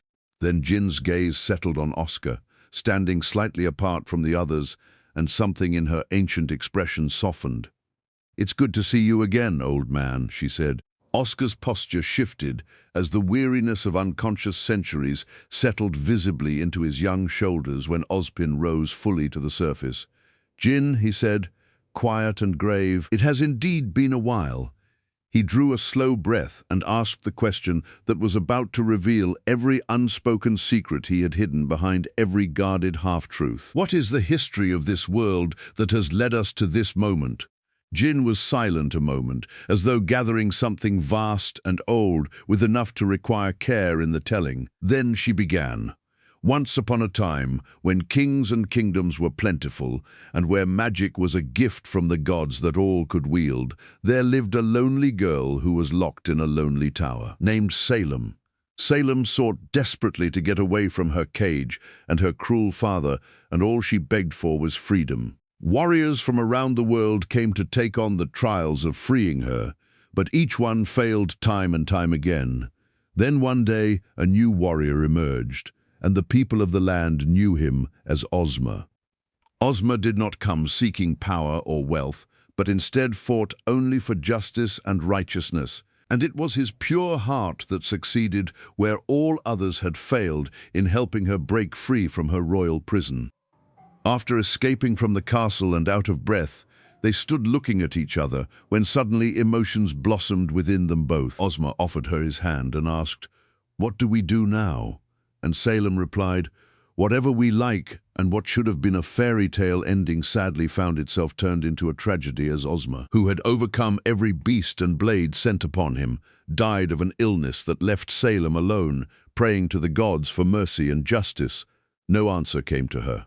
So she decided to take things into her own hands and left with Ozma's staff to seek out the God of Light. The God of Light's domain was vibrant and alive, with mature flowers and trees in bloom and an air of briskness that washed away all troubles. And when Salem entered his domain to seek the favor of Ozma's return, she was met with sorrow from the God of Light, who told her that life and death is a balance, and to mess with that balance could cause unknown problems. Salem did not like this answer and said to the God of Light, "So you won't help?" He replied with, "The cycle," and she interrupted sharply, "That's not fair." "That's not fair." The God of Light then looked at her and said with a thunderclap for emphasis, "Let him rest," and she was instantly ushered out of his domain. But instead of accepting the truth of the God of Light's words, she looked northward and simply said, "No." Traveling for days, she eventually came upon the domain of the God of Darkness, who was the younger brother of the God of Light. Seeing nothing but the bones of dead warriors at the entrance, she mustered her courage and entered in to find herself standing in front of a great pool of darkness. Kneeling down towards the pool, Salem spoke of her plight and stated that only he, the god of darkness, could help bring back her love. The god of darkness then emerged from his blackened pool of grim and stood looking down upon Salem. He then said, "Rise, child, and take heart, that for your courage, your desire will be fulfilled." And immediately the god of darkness used his powers to bring back Ozma from the afterlife to fall at her feet. Salem wept with joy as Ozma quickly looked around in terror, wondering where he suddenly was when she put her arms around him and said, "It's okay, you're safe." It was then that the god of light emerged with a thunderclap at the entrance to the Dark One's domain and said to his brother, "What have you done?" "I have done what I pleased, brother," he said. "You may bask in the powers of creation, but you do not own them." The god of light then looked at Ozma and said with a raised hand, "I will do what I must to maintain order." And in a flash, Ozma disintegrated before their eyes. The god of darkness then rose up and began transforming into the form of a dragon and said, "You dare to me in my domain." And the god of light suddenly flashed a brilliant silver light from his eyes, which covered the entire area, instantly destroying all the Grimm in the courtyard, for it's from the dark god's pools that Grimm are birthed. Himself transforming into a golden dragon, the god of light told his brother, "I am not here to control you. This woman came to me first, and I declined her request, as it would have gone against the rules that we agreed upon together." The god of darkness looked down at Salem, then said to his brother, "It appears that I owe you an apology. Let me correct my mistake." But before he could do anything, Salem summoned her magic to attack the brothers. At that moment, the god of light swooped down and suddenly transported her over his domain. As she fell, she submerged into the pool of light and surfaced, trying to catch her breath. Salem felt different and looked at the two brother gods who had arrived and said, "What did you do to me?" The god of light answered, "We have made you immortal." "Immortal?" she asked with a shock. "You cannot die. You cannot be with your beloved." The god of dark told her. Then in unison both brothers said, "For as long as remnant turns, you shall walk its face." And she was cast out of their domains. Salem spent the next few years trying to rid herself of this curse of immortality, but no matter how many times she tried to kill herself, she always healed or returned. Then one day she got a revelation. If she could get humanity to turn against the gods, then maybe her curse would be lifted, or at the very least, they would be humiliated. So over the next several years, she went from kingdom to kingdom, spreading her lies and deceiving the people that she had stolen immortality from the gods, and they too could have it if they overthrew them. Slowly but surely, they fell under the spell of her words and followed her to the god of light's domain. As they assembled in his courtyard, the god of light's brother came to his side, and the assembly attacked, using arms and magic on both of them. The god of dark simply pulled in all the magic cast into a ball within his dragon claws and said, "My gift to them, used against me." Suddenly, the god of darkness closed his clawed fist and power erupted across the courtyard. It then expanded out to cover the entire world. When the power had diminished, everyone there had turned to dust except for Salem, who looked shocked. She stood up and yelled at the brothers, "I'll be back. I'll tell the rest of the world about..." But the god of darkness interjected, "You do not understand. There is on one left. You are all that is left of humanity." Salem stood there in complete shock as the god of light said, "This world was a noble experiment, but it has now become a remnant of what it once was. We will learn from our failure, and I hope you will also." And they both launched themselves into the sky, with the god of darkness blasting his way through the moon, which was the event that led to it being shattered over the skies of remnant. Salem was alone. She walked the lands over and over for thousands, tens of thousands, who knows how many years, until one day she found herself standing above the pools of Grimm in the dark god's old domain. She thought, "This is it. If the pool of light can bring me immortality, then surely the pools of Grimm can take it away." She was wrong. The pools of Grimm could not destroy a being of light, and instead it changed a being of light into having the desire for destruction. And one day she would find her adversary. Ozma found himself suddenly awake in an unfamiliar place, with nothing but whiteness surrounding him. He stumbled forth until the visage of the god of light appeared before him. Asking where he was, the god of light told him that they were between realms and that a tragedy had befallen his world. He also said that he and his brother were gone from it, and would Ozma be willing to go back on a quest to save what was left. He said that mankind was no more, but a new form of man would evolve from the remnants of that world. He also told Ozma that Salem still remained, but was no longer the woman he had loved. The god of light then manifested 4 objects and said, creation, destruction, choice, and knowledge were the cornerstones upon which mankind was made. Together, these 4 relics contain that power, and if brought together will summon me and my brother. If mankind has learned to live in harmony together and stop their constant strife, then we will once again live among you, and mankind will be made whole again.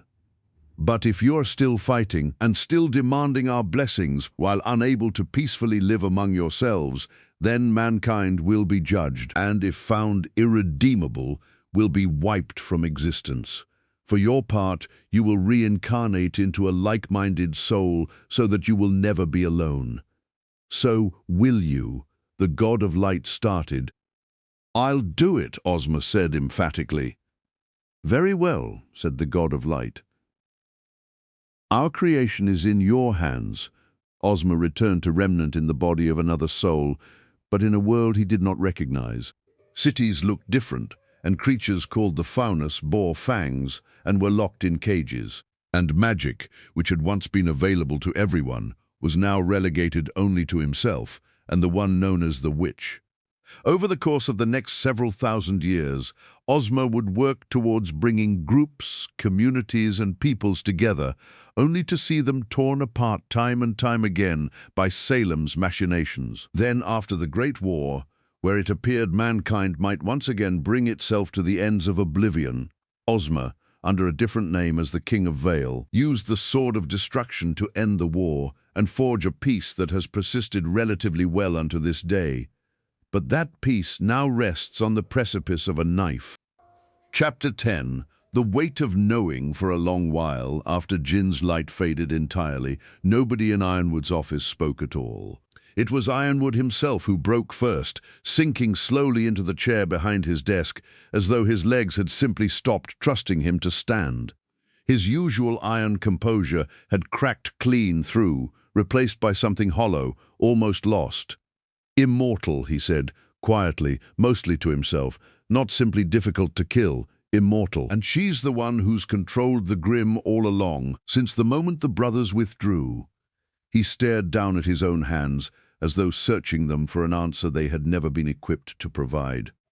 Every strategy I've ever built my life around assumes an enemy can be beaten, given enough strength, enough preparation, enough resolve. What do you do, he asked, to no one in particular, against something that simply cannot be made to stop existing? Nobody answered him immediately. There wasn't yet an answer worth giving. Belgariad, with his arms folded, studied Ozpin with the particular unhurried patience of a man who had learned across an extraordinarily long life exactly how to ask a hard question without flinching from whatever answer came back. You've carried this fight for longer than anyone else in this room can properly imagine, he said. Tell me plainly, what have you actually tried across all those years to end it? Ozpin's expression still waited with the particular exhaustion of a man who had answered this question to himself many times over many lifetimes, didn't shift much. Nearly everything at one point or another, he admitted. Direct assault, subterfuge, alliances between kingdoms strong enough. I have tried numerous times in past lives to face her outright, but I remember only fragments, and I have to reach whatever remains human in her, and failed every time. He set the lamp down gently on Ironwood's desk. After the Great War very nearly ended everything a second time, I made a different choice. Not victory, but simply survival. Protect what people I could. Protect the relics from her reach. Maintain what balance the world could still bear, rather than risk losing it all chasing a victory I no longer believed I knew how to win. He looked down. Something like old guilt in the admission. It has cost me a great deal choosing that path instead. I won't pretend otherwise. Belgariad said nothing to that directly. His own thoughts turned inward, circling back over everything Jin had shown them. Garion, watching his grandfather closely, recognized the particular stillness that meant the old sorcerer was working through something that troubled him far more deeply than he was yet willing to say aloud. "The brothers promise," Belgariad said finally, "bring the relics together in a world living in true harmony, and they return to walk among you once more. Bring them together otherwise," his jaw tightened, "and mankind is erased, wiped from existence entirely as though it had never been." "That is what I was told, yes," Ozpin said, "by the god of light himself before I first drew breath again in this form." Belgariad was quiet a long moment, and when he spoke again there was something genuinely unsettled beneath his usual dry composure. A rare thing Garion knew, for a man who had faced down gods, demons, and the end of his own world without ever quite losing his footing. "In my world," he said slowly, "the tribes of men have warred with one another since nearly the first breath drawn after creation itself. Different peoples, different gods, different purposes laid on each of us by forces older than any kingdom. And harmony, real and total harmony among all of it, has never once been the natural state of things, not for so much as a single generation." He shook his head. "If your brothers demand that same harmony from this world before they'll return, I find myself wondering how any world, mine or yours, could ever hope to meet so narrow a bar."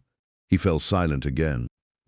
And this time it was the second half of the revelation that visibly weighed on him harder still. "And erasure," he continued, quieter now, as though something could be unmade so completely the universe itself forgets it was ever real. "That is not a thing my own world permits, not even to its gods. What has been made cannot be unmade, not by sorcery, not by will, not by the oldest and cruelest powers I have ever encountered. A man might try it, as I have known one or two fools reckless enough to attempt exactly that, and each time, without exception, the attempt destroys the one who reaches for it, rather than the thing they meant to erase. The universe I come from does not forgive that particular ambition." His eyes lifted, fixing on Ozpin and Ironwood, both with unusual gravity. "So tell me plainly, both of you, what is it you actually intend to do, now that you know all of this?" Ironwood straightened in his chair, as though the question itself had physically pulled him upright. Something hard and immovable settling back over his features in place of the shock from moments before. "This changes nothing," he said, voice regaining its familiar, clipped certainty. "Immortal or not, Salem still commands an army that can be met, still moves through a world that can be fortified against her. Jin's warning doesn't erase the fact that there has to be a way to stop her physically, decisively, and I intend to find it." He rose from his chair, already turning toward the wide window and the cloud-wrapped city beyond it. Some old familiar resolve locking firmly back into place. "We prepare Atlas fully. Whatever comes when she finally moves against us, I will not have this city caught unready." "James," Ozpin began, something cautious in his tone. "I've heard the warning," Ironwood said, cutting him off without any real heat, simply flat, unshakable certainty. "I don't intend to ignore it. But I also don't intend to sit and wait for annihilation on the strength of a story, however old or however true, Atlas prepares. That is not a point I'm willing to debate further tonight." Nobody in the room pressed him on it, though more than one in that room exchanged a brief, uneasy glance at the particular, immovable set of his jaw. A man retreating plainly into the one kind of certainty he still trusted, precisely because every other certainty he'd ever held had just been pulled out from beneath him in a single conversation. Penny led the quiet, subdued group down through the tower and out toward the Academy's residential wing sometime later.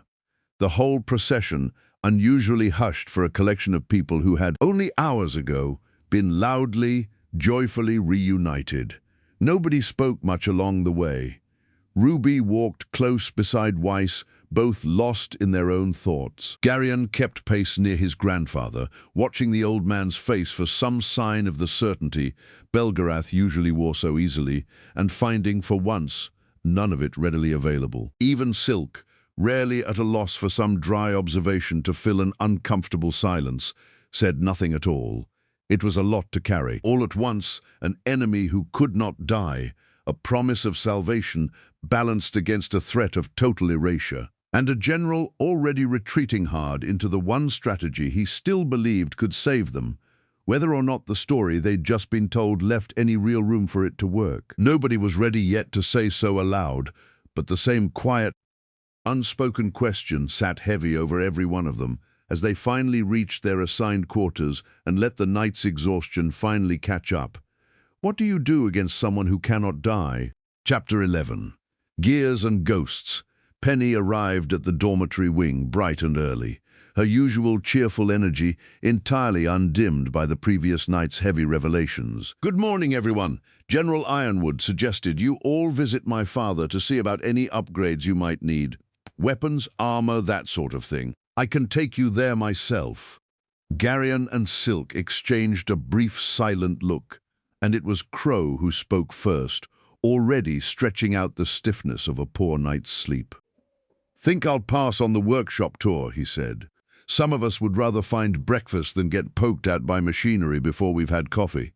A sentiment I find myself sharing entirely, Silk agreed, already falling into step beside him. Belgariad, however, waved the two of them off without much concern, following instead alongside teams RWBY and Juniper as Penny led them through Atlas's gleaming corridors toward her father's workshop. Dr. Pietro Polendina greeted them from a specialized chair that hummed faintly with its own quiet machinery, a rattling cough interrupting his warm smile before he'd even finished his greeting. "Welcome, welcome," Penny said. "You'd all be stopping by." Please forgive the noise," he said, tapping his own chest lightly. "Old lungs, older problems. Come in, come in. Let's see what state you've all arrived in." The workshop itself was a marvel of careful clutter with half-finished mechanisms, spare parts and diagrams scattered across every available surface, though clearly organized by a logic only its owner fully understood. Weiss's eyes lingered thoughtfully over a set of dust-conducting components. Yang studied a rack of prosthetic joint assemblies with rather more personal interest than she probably intended to show. It was RWBY who finally worked up the nerve to ask the question that had clearly been sitting with her since the previous evening. "Dr. Polendina, can I ask you something?" "About Penny. How did she come back after Beacon?" Pietro's expression softened, some old, complicated tenderness passing behind his eyes. "A fair question, and one I don't mind answering." He folded his hands over his lap. "Penny was never quite like other constructs Atlas has built. When I first created her, I gave her something more than clever engineering, a fragment of my own aura, woven directly into her core systems. It made her capable of things no purely mechanical soul should have. And when she was destroyed," Weiss said slowly, working through the implication herself, "that fragment allowed her to be rebuilt." "Yes," Pietro confirmed, "but not without a cost, and not without considerable grief on my part. But it proved something Atlas took a great deal of interest in afterward, and that was that aura, properly understood and properly transferred, could accomplish things previously thought impossible." His expression clouded slightly. "It was, I'm given to understand, part of the very research that led to the maiden transfer attempted at Beacon." Belgariad, who had been listening with quiet, careful attention throughout, finally spoke. "You gave a piece of yourself to save your daughter," he said, "and that same gift was later used, without your full blessing, to attempt something considerably more fraught with another young woman entirely." It wasn't an accusation, as his tone carried none of the weight of one, only plain, curious observation from a man who had spent centuries turning over the ethics of exactly this kind of power. Do you believe the knowledge itself was wrong to pursue, or only its later use? Pietro considered that seriously, clearly grateful for a question asked in genuine inquiry rather than judgment. I've asked myself that a great many times, he admitted. I don't believe knowledge itself carries guilt. What we choose to build from it, though, that's another matter entirely. I gave a piece of myself freely to someone I loved beyond reason. But I'm not certain the same could be said of every choice made afterward, using what I'd only meant as an act of desperate love rather than a template for anyone else to follow. A fair distinction, Belgariad said, something like genuine respect in his tone. Intention rarely travels well once knowledge leaves the hands that first shaped it. The conversation might have continued longer had the workshop's door not opened just then to admit 5 figures in crisp Atlas military uniforms, each carrying themselves with the particular polished confidence of soldiers who knew precisely how skilled they were and saw no reason to hide it. "Didn't mean to interrupt," said the one at the front, a tall, easy-smiling man with a 4-leaf clover pinned neatly to his uniform. "Clover RWBY, and this is my team, the Ace Operatives." He gestured briefly to the 4 behind him, each offering a short nod in turn. "The General sent us to pass along the next step, now that you're all properly settled." RWBY straightened immediately, old habits of attentiveness kicking in. "What's the plan?" "Amity Coliseum," Clover said. "General Ironwood wants it repurposed, turned into a makeshift satellite of sorts, to restore global communications across the kingdoms. Ambitious project, tight timeline, and he'd like all of you briefed and ready to assist once it's underway." He offered an easy, confident grin. "For now, though, rest and we'll come back tomorrow morning for those upgrades, and then on to the full briefing once everyone's actually had a decent night's sleep for once." With that, the Ace Ops departed as briskly as they'd arrived, leaving the workshop considerably quieter in their wake. Though Belgariad, watching them go, found himself turning over Clover's easy confidence with the same quiet, assessing curiosity he'd given nearly everyone else since arriving in this world, wondering not for the first time just how many more pieces remained to be placed before the true shape of the battle ahead finally came into view. Chapter 12. Seeds in the dark domain stretched out below the tower window in a vast, jagged expanse of black stone and dying light. On a blighted, isolated landmass far to the northwest of any kingdom mankind still called home, cut off from the rest of Remnant by open, hostile sea, and left by long tradition and older fear, entirely uninhabited by any but Salem's own. Emerald's gaze drifted, as it often did these days, past the ruined spires and down toward the scattered pools of Grimmicore pooled across the barren ground far below. Fewer now than she remembered from her earliest days at Salem's side, their once endless dark surfaces visibly shrinking, thinning at the edges like ink left too long in open air. "They keep getting smaller," she said, mostly to herself. Mercury, leaning against the window frame beside her, shrugged without much concern. "Guess that happens when the god who used to top them off isn't around to do it anymore." Down below, Salem herself stood at the center of the largest remaining pool, her robes stirring in a cold, ceaseless wind that swept unbroken across the barren island's exposed stone. With both hands raised, she stood focused with sheer concentration. "What's she doing?" Emerald asked, curious despite herself. "Building," Hazel's voice answered from behind them, low and even, his heavy footsteps having approached them both without either noticing. He came to stand at the window alongside them, arms folded, watching Salem's distant, focused work with an expression that gave away very little. "Watts and Tyrion are already in Atlas preparing the ground for what's coming. As for Salem," he paused, something almost dryly amused entering his tone. "There's an old saying, if you want something done right, do it yourself." Below, Salem let out a sharp, effortful cry, both arms driving downward into the dwindling pool's black surface, where the ichor answered. Churning, rising, twisting itself upward into a shape vast enough to blot out a good portion of the barren ground beneath it, wet and glistening and utterly, deliberately monstrous. Emerald watched, saying nothing further as a familiar unease, settled low in her stomach at the sheer scale of whatever her mistress had just begun to shape into being. Mantle sprawled beneath Atlas's floating shadow in a tangle of grey streets and neglected infrastructure, and Arthur Watts walked its cracked sidewalks with the unhurried, faintly contemptuous ease of a man who had grown thoroughly tired of being underestimated by people who ought to have known better. "Remind me again?" Tyrion's voice crackled through the small earpiece tucked discreetly in his right ear. "Why we don't simply secure a proper base of operations. All this scurrying about like rats in an alley is beneath me. Because," Watts said, mild and unbothered, "a fixed location is a location that can be found, and Ironwood's little lockdown has this city crawling with more surveillance than you'd care to imagine, now that the borders are sealed so tightly. Mobility is simply good sense." He paused at a street corner, glancing idly upward toward a security camera mounted above a shuttered storefront, its lens tracking with the lazy, automated indifference of a system that had never once been asked to look for someone like him specifically. Fortunately for us, whatever effort Atlas has poured into modernizing its own network security, as usual, they've been rather considerably less thorough down here in Mantle. "How convenient," Tyrion said, dry disdain audible even through the earpiece's tinny static. "It should be." Watts allowed himself a small, satisfied smile, lifting one hand to idly rub at the ring encircling his finger, one of several, each humming faintly with its own quiet, purposeful energy.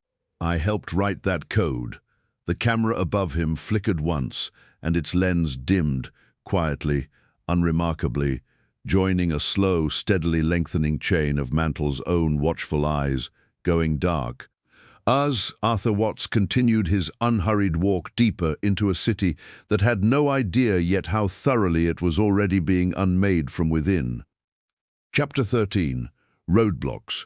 General Ironwood's command room was crowded by the time everyone had gathered. Team RWBY, Team Juniper, Belgariad, Garion, Silk, Crow, Winter and Penny were there, along with 5 new figures in Atlas uniforms that RWBY recognized immediately as the ace operatives. "Thank you all for coming," Ironwood said, once the room had settled. "I've a plan that I believe serves 2 purposes at once, that of securing Atlas more thoroughly, and perhaps just as importantly, restoring something this world has sorely lacked since the fall of Beacon: real, reliable communication between the kingdoms." He touched a control at the command table, and a projected image bloomed above it, a familiar Colosseum, suspended in mid-render against a backdrop of open sky.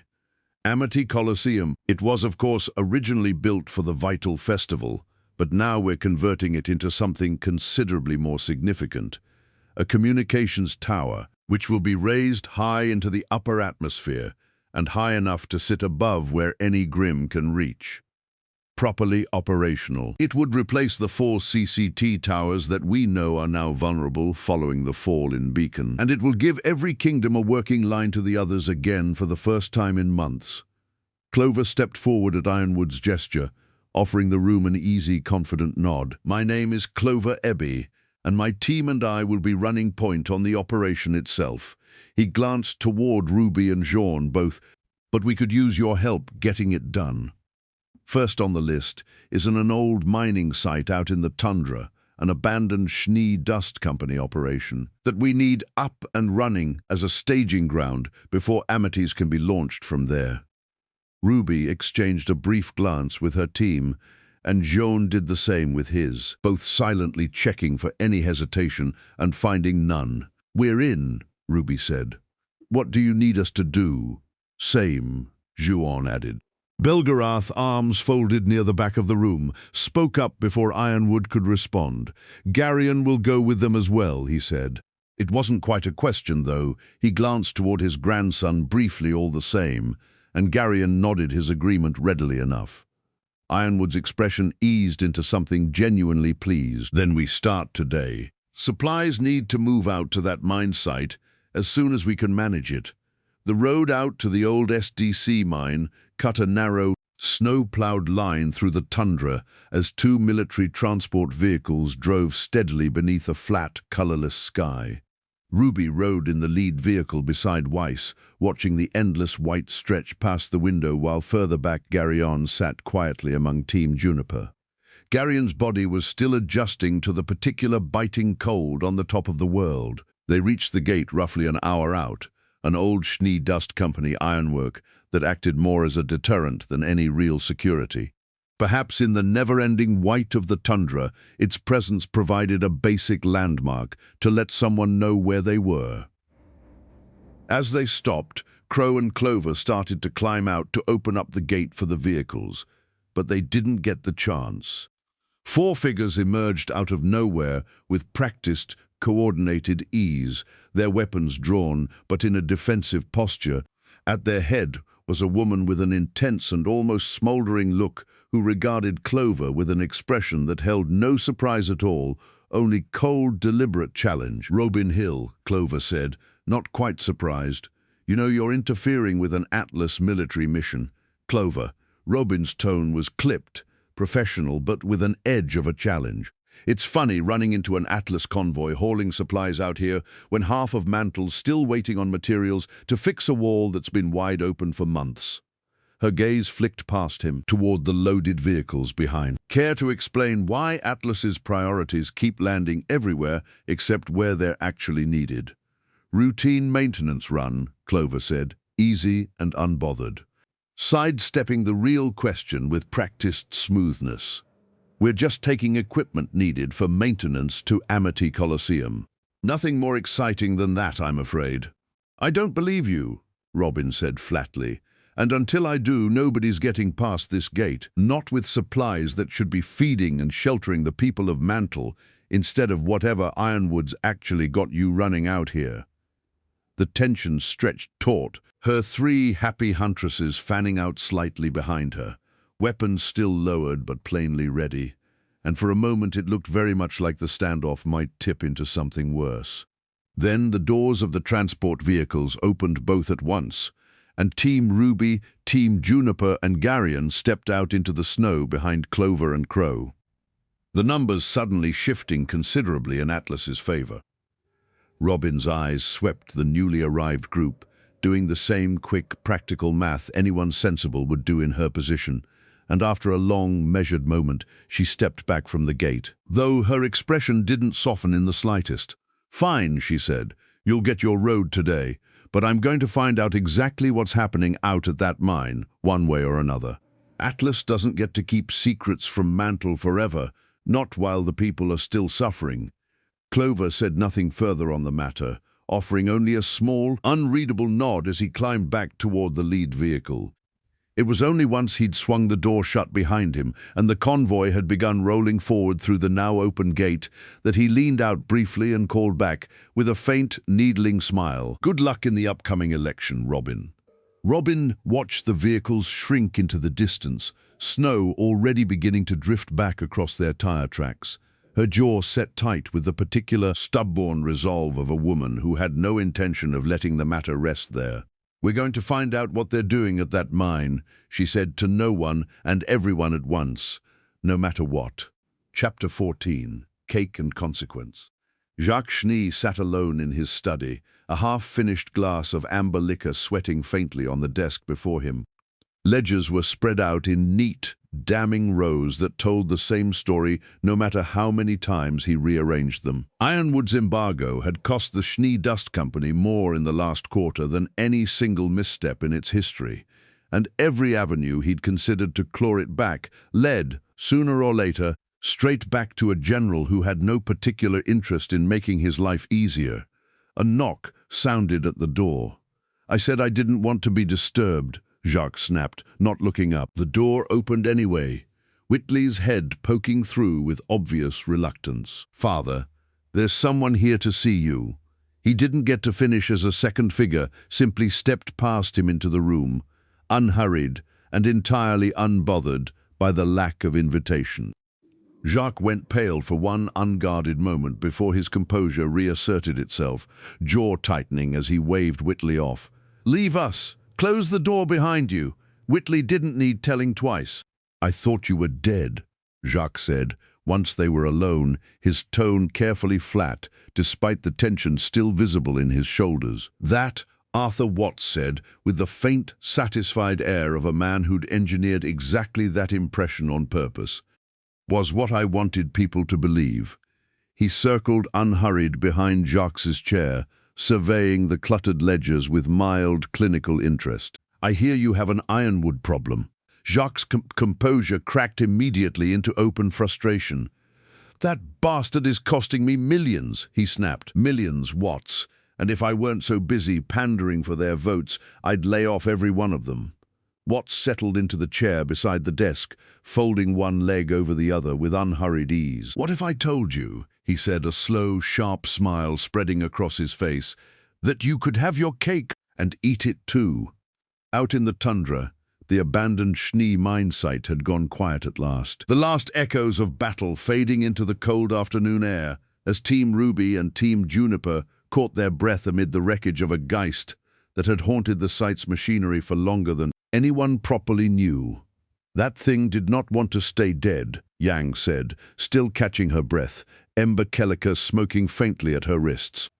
"Most grim I've run across do, but you all would definitely know better than I," Garyon said, equally winded. Though the satisfied set of his shoulders suggested the fight had been a welcome kind of exhausting.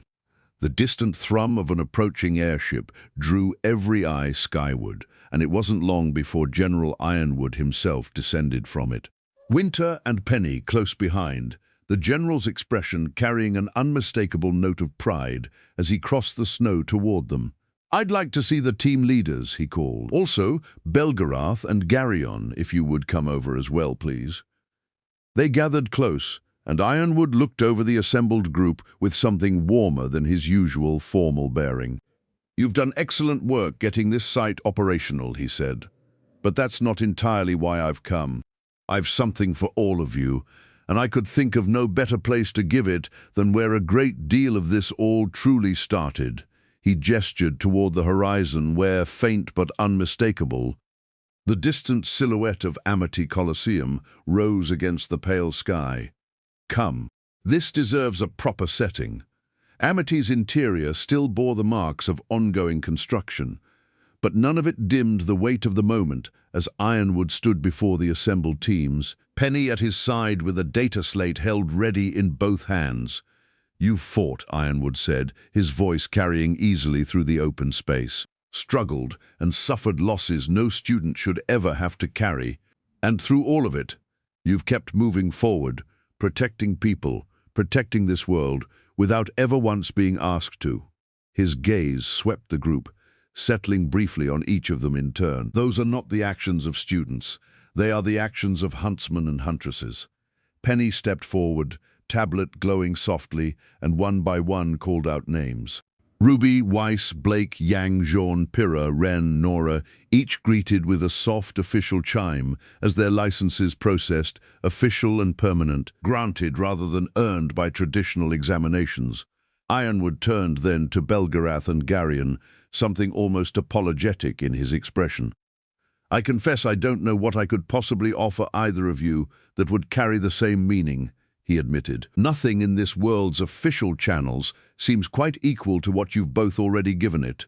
Belgariad's mouth curved into something dry and knowing. "Experience," he said, "is very often the finest reward anyone undertaking a hard thing can hope for, General. I'd count what we've gained here worth considerably more than any piece of paper could offer." Ironwood huffed something that might have been a laugh, a small, genuine grin breaking through his usual composure. "Well, that's about all the pomp I have in me for one day." He glanced toward the half-built stands around them, already turning back toward business. "I've a project to oversee, so enjoy the cake." He turned and took off to return to his office at Atlas Academy, off to one side. As the celebration settled into easy, relieved laughter, Winter stood behind her sister, resting both hands lightly on Weiss's shoulders. "I'm proud of you," she said, quiet enough that it carried just between them. "More than I know how to say properly." Weiss let out a small, tired breath, something between a laugh and a sigh. "After everything we've been through to get here," she said, "it almost feels trivial." Winter's answering laugh was soft and a little rueful. "It always feels that way once you've paid the price for it," she said. "But let yourself enjoy today regardless. Take the time with your team while you can." Her hands tightened, just slightly, on her sister's shoulders. The days ahead are only going to grow harder from here. Chapter 15. The vote. The rented auditorium in Mantle buzzed with the particular electric optimism of people who believed, for once, that something might actually go their way. Robin Hill's supporters packed the floor shoulder to shoulder, banners strung along the walls, a makeshift stage set up near the front where the happy huntresses themselves mingled with the crowd, easy and confident, riding the same wave of cautious hope that had carried them here. Every screen in the building displayed the same steady countdown and the same steady lead, with Robin ahead by a comfortable 9-point margin, with the final tally due any minute now. "Feels good, doesn't it?" Fiona murmured to Robin near the edge of the stage, watching the crowd's energy build towards something almost giddy. Robin allowed herself, for once, a small, genuine smile. "Feels like Mantle might finally get heard." The countdown ticked down toward its final minute, when suddenly every light in the auditorium died at once. The dark that followed wasn't merely absence of light, it was chaos given shape. Screams tore through the crowd as panic swallowed whatever order had held moments before. Somewhere near the stage, a scorpion's tail caught the barest hint of emergency exit lighting as Tyrion moved through the packed, blinded crowd, like something the dark itself had loosed on purpose, striking fast and precise at anyone unfortunate enough to be caught in his path, his laughter thin and delighted beneath the screaming. Bodies fell, some merely injured, trampled or struck aside in the crush of blind panic, while others did not rise again at all. Nobody in that auditorium had any attention left to spare for the softly glowing screens still displaying their steady countdown, and so nobody saw in those same chaotic final minutes the numbers on every one of those screens begin to shift. Miles away in a private office within the Schnee family manor, Arthur Watts worked with quick, precise efficiency, his fingers dancing across a terminal, humming beneath his careful attention, his rings glowing faint with each keystroke. Robin Hill's 9-point lead dissolved number by number, replaced by a tally that climbed steadily, cleanly, in an entirely different direction until, with a final satisfied keystroke, the numbers settled and Jacques Schnee's name blinked, official and unassailable, beneath the word victory. When the auditorium's lights finally flickered back to life, the true scope of the chaos revealed itself in full. Bodies scattered across the floor, some being desperately tended to with others plainly beyond any help at all, and the crowd's earlier electric hope curdled entirely into shock and horror. It took several long, stunned minutes before anyone thought to look back toward the screens. Robin Hill had lost. At Atlas Academy, Team RWBY sat crowded together around a single scroll, the broadcast replaying in grainy, horrified fragments. They looked on in shock at the chaos, the lights, and the final tally flashing across the screen in Jacques Schnee's favor. Nobody spoke for a long moment after the broadcast finally cut away. "How does something like that even happen?" Blake said finally, quiet and unsteady. "The lights just—" Yang shook her head, still visibly shaken. "That wasn't an accident. Something caused that." Penny's expression had gone unusually still, processing the footage with the same careful, methodical focus she gave to any genuine threat. "There's no indication yet of who was responsible," she said. "Atlas Security hasn't released any official statement." Weiss stared at the frozen image of her father's name, still glowing beneath victory, something hard and bitter settling into her expression. "Robin was ahead by 9 points, she said, quiet fury threading beneath the words. "The people wanted her, however he managed it. My father did not win that election. He took it." Nobody argued the point. In Ironwood's office, the general sat across from Oscar, the two of them deep in quiet, careful conversation about the coming days. When Winter arrived, holding an engraved envelope stiffly in one hand. "General," she said, "this just arrived by courier."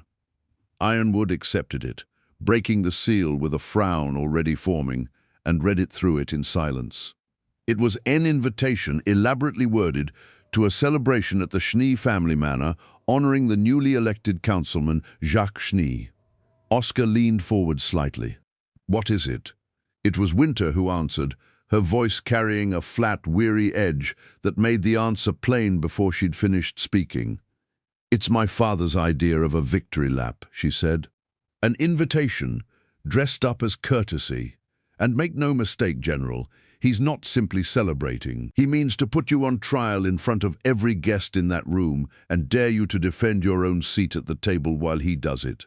Chapter 16. The Trial and the Arrest. The Schnee Manor's grand dining hall glittered with the particular cold elegance Jacques Schnee had always favored. Long tables set with more silverware than any single meal required, and the guests seated in a configuration that told its own story before a single word was spoken. The two remaining council members were seated close beside Jacques at the head of the table, while Ironwood, Winter, and Clover found themselves relegated to the table's far distant end. "General," Jacques said, swirling wine idly in his glass, "I confess the council has grown rather curious about a number of your recent decisions. The border closures, the dust embargo, and especially that horrific attack in Mantle during the elections." His smile carried no warmth at all. "One does begin to wonder what precisely you've been keeping from us." "Every decision I've made has been for Atlas's protection," Ironwood said, steady despite the obvious trap closing around him. "The situation demanded." "Demands?" Jacques cut in smoothly. "We are a council system where decisions are supposed to be made by consensus, not mandates." He glanced meaningfully at the two seated close beside him, both nodding along with practiced, orchestrated unease. "If your intentions are as noble as you claim, General, I confess I struggle to understand why you felt the need to hide them so thoroughly from the very body meant to oversee your authority."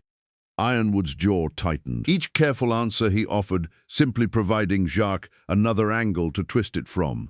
Silk had come alone, Belgariad having chosen to remain at the academy with Garion, rather than lend his presence to what he'd rather dryly called a den of overdressed vipers, watching the dinner's opening exchanges from a respectful distance. Silk leaned toward Weiss with a small, knowing smile. "I don't suppose," he murmured, "you'd be interested in a spot of good, old-fashioned sneaking." Weiss's eyes sharpened immediately. "What did you have in mind?" They slipped from the hall together without drawing much notice, making their way through the manor's quiet, unoccupied corridors toward Jacques' private study, and found it already occupied. Willow Schnee stood in front of her husband's desk, a glass of wine in one hand, a half-empty bottle resting beside her, and clearly having claimed the room as a quiet refuge from the party's noise, rather than any particular scheme of her own. Weiss. Willow's greeting carried the careful, distant courtesy of two people who loved each other still. Somewhere beneath years of accumulated hurt, neither had quite learned how to mend. "What are you doing here?" Weiss met her mother's gaze evenly. "Hello, Mother," she said with only a pause of exasperation. "I came to check on something in Father's office." "Why?" Willow responded as her eyes sharpened in intensity a little bit. "I think Father's been doing something illegal. Maybe more than one something." Weiss laid bare. Willow let out a short, humorless laugh. "That's rather a given, isn't it?" She set her glass down, and something in her posture shifted, the practiced haze of drink falling away just slightly replaced by a sharper, more deliberate focus.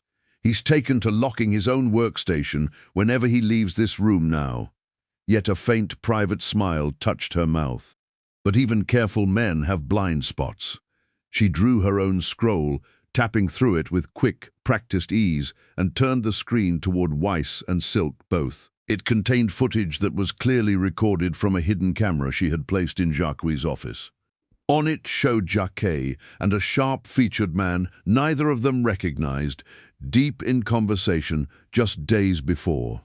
"I've made it a habit," Willow said simply, "to know rather more about what your father is doing," in case Weiss nodded in understanding, and she and Silk took the scroll and pressed play. On top of Mantle's snow-dusted rooftops, Arthur Watts stood at the edge of an apartment building, scroll held loose in one hand, and a satisfied smile playing at his lips as he scrolled through access credentials that had opened quite suddenly, a great deal wider than before thanks to the election. Jacques' newly minted council authority came with privileges few outside Atlas's inner circle ever saw, and Watts, patient as ever, had wasted no time putting them to proper use. A few careful taps brought up Mantle's heating grid controls, humming steadily beneath the city's perpetual grey chill. Then he shut it down without ceremony. Rain, already falling steady and cold across Mantle's rooftops, thinned within moments into something colder still, drifting first into sleet, and then, as the last of the grid's warmth bled away entirely, into a slow, silent fall of snow. Watts watched it settle over the city below with quiet, private satisfaction and said nothing at all. Back in the dining hall, Jacques had settled into the rhythm of a man closing in for the kill, each new question sharper than the last. "Tell me, General," he said, leaning back with the easy confidence of someone who believed the outcome already decided, "if there's truly nothing to hide, why does the Council still know so little of what you've—" The doors burst open before he could finish. "Stop!" Weiss's voice rang clear across the sudden, startled silence. Silk, a step behind her. "You have the wrong man on trial." Every head at the table turned. Jacques' composure flickered, just slightly, before smoothing back into practiced disdain. "Weiss, this is hardly the time. I know who's actually been causing Mantle's problems," Weiss said, cutting him off entirely, crossing the room with her scroll already in hand. "And so does my father." She set it down on the table before Ironwood, and with a single motion, the recorded footage bloomed to life above it. Jacques, seated in his own office, next to a seated individual that everyone thought was dead. Ironwood's expression had gone carefully, dangerously still, a fierce, contained anger burning behind otherwise calm eyes. "Play it," he said, quiet and final. The footage ran in full, Watts's voice carrying clearly across the stunned table, and Jacques' face drained of color by degrees as every carefully constructed accusation he'd leveled at Ironwood collapsed beneath the weight of his own recorded voice. "This is fabricated," he said, too quickly, rising from his chair. "Some manner of doctored recording meant to—" He didn't finish the sentence, breaking instead for the door in a sudden, undignified scramble. He didn't get far as a towering armored construct materialized directly in his path, summoned in a single practiced motion that blocked the doorway entirely with an implacable, unmoving bulk of ethereal steel and metal. Weiss stepped forward, opening her scroll to display her freshly granted huntsman license, and thrust it forward with a plain, unshaking authority that carried more weight in that moment than anything Jacques had said all evening. "Jacques Schnee," she said, "you're under arrest." The room remained frozen in stunned silence for a long moment afterward, nobody quite certain what to do with the sheer scale of what had just unfolded, until Weiss, still riding the last of her own adrenaline, turned back toward General Ironwood with a considerably less certain expression. "Can I do that?" Chapter 17. Setting the stage, Jacques sat rigid at the same table where he'd so recently held court. The two remaining council members flanking Ironwood now, instead of him and their questions, were considerably less friendly than the ones he'd posed only an hour before. "Where is Arthur Watts?" Ironwood said, flat and unhurried. "What does he have access to? What has he already touched?" "I've told you," Jacques said, with the particular wounded indignation of a man who had clearly rehearsed this exact tone before ever needing it. "I was manipulated. I am, if anyone here deserves sympathy tonight, the victim of Arthur Watts's schemes, not his accomplice." A member of the household staff hurried in just then, leaning close to whisper urgently in Jacques' ear, his face drained of color. "Check again," Jacques snapped, low and sharp. "That can't be." Ironwood was already moving, gripping the staff member's shoulder before the man could retreat. "What did you just tell him?" The man swallowed hard. "It's the heating grid, sir. All of Mantle has been shut down, with authorization traced back to Councilman Schnee's credentials. A collective, horrified murmur swept the room. Ironwood's expression didn't change, though something behind his eyes had gone cold and sharp, already paging rapidly through his own scroll. Scanning the cascading list of systems, Watts's borrowed access had touched. "Amity," he murmured, half to himself, scrolling further. "Not yet. Good. That much at least he hasn't reached." Clover burst back into the room before Ironwood could say anything further, expression grim. "General, a grim horde, a large one, is moving across the tundra, straight toward Mantle. It'll reach the outer districts shortly." For one visible moment, the sheer accumulation of it all seemed to catch even Ironwood off guard. Mantle freezing, an army of Grimm bearing down on a panicking populace. Watts still loose somewhere, and a room full of people waiting on him to have an answer for all of it at once. RWBY stepped forward and touched his arm gently. "My team and Juniper can handle the Grimm," she said. "We're ready to go." Ironwood let out a slow breath, something in his shoulders easing by a fraction. "Thank you. Take Garyon with you," Belgariad added, having come to the Schnee residence with the Reven King in the last hour, following an update from Silk. Ironwood turned to the soldiers stationed near the hall's entrance. "Go get Robin Hill," he ordered, "and do it courteously. Tell her Atlas requires her assistance, and that the council seat she rightfully won is hers effective immediately." Robin arrived within the half-hour, escorted swiftly into the dining hall with fury blazing openly across her face the moment her eyes landed on Jacques still seated at the table. "You?" she started, voice sharp enough to cut glass. "Robin." Winter's voice, calm and steady, cut gently across the rising heat. "There will be time for condemnation later, but now we need your help." It took some minutes, and no small amount of visible effort on Robin's part to hold her anger in check, before Ironwood and Winter had laid the full truth before her. The rigged election, Watts's interference, the heating grid, the Grimm now bearing down on the very city she'd fought so hard to protect. Robin's glare toward Jacques could have withered stone, but when she finally turned back to Ironwood, some of the heat had banked into something harder and more useful. "What do you need from me?" she said. "Your voice," Ironwood said simply. "Mantle trusts you now more than it trusts me. I need that trust to keep people calm long enough to get them somewhere safe." Robin considered that only a moment before nodding, sharp and decisive. "Then let's go on the air." The broadcast went out within minutes. Ironwood and Robin standing side by side before Atlas's cameras addressing the whole of the kingdom at once. "Citizens of Mantle," Ironwood said, calm and measured, despite everything. "We ask you to remain calm and try to avoid panicking. Airships are already being dispatched to evacuate citizens to safety here in Atlas and Huntsman, and Huntresses are on site to help in the evacuation. Additionally, recent supplies that were normally earmarked for Mantle have been used in a secret project to upgrade Amity Coliseum in order to bring a return to global communications." Robin leaned in beside him. "I trust General Ironwood in his plan and stand with him. Help is on the way, and for anyone hiding out in Sector 7, she added, sharp and certain, "I will be coming to get you personally." Watts watched the broadcast from a rooftop overlook with Tyrion crouched nearby, scorpion tail flicking with barely contained energy. "Amity," Watts murmured, something almost admiring in his tone. "Clever. How did James slip that past me?" He considered it a moment longer, then set his scroll aside and looked at Tyrion. "We'll need to increase the chaos." Tyrion's grin split wide, delighted. "You want even more chaos." He rose, stretching with lazy, predatory anticipation. "I think I know just where to create it." Chapter 18. What It Costs. Arthur Watts strolled across Amity Coliseum's unfinished floor with the unhurried, faintly critical air of a man inspecting work beneath his own standards.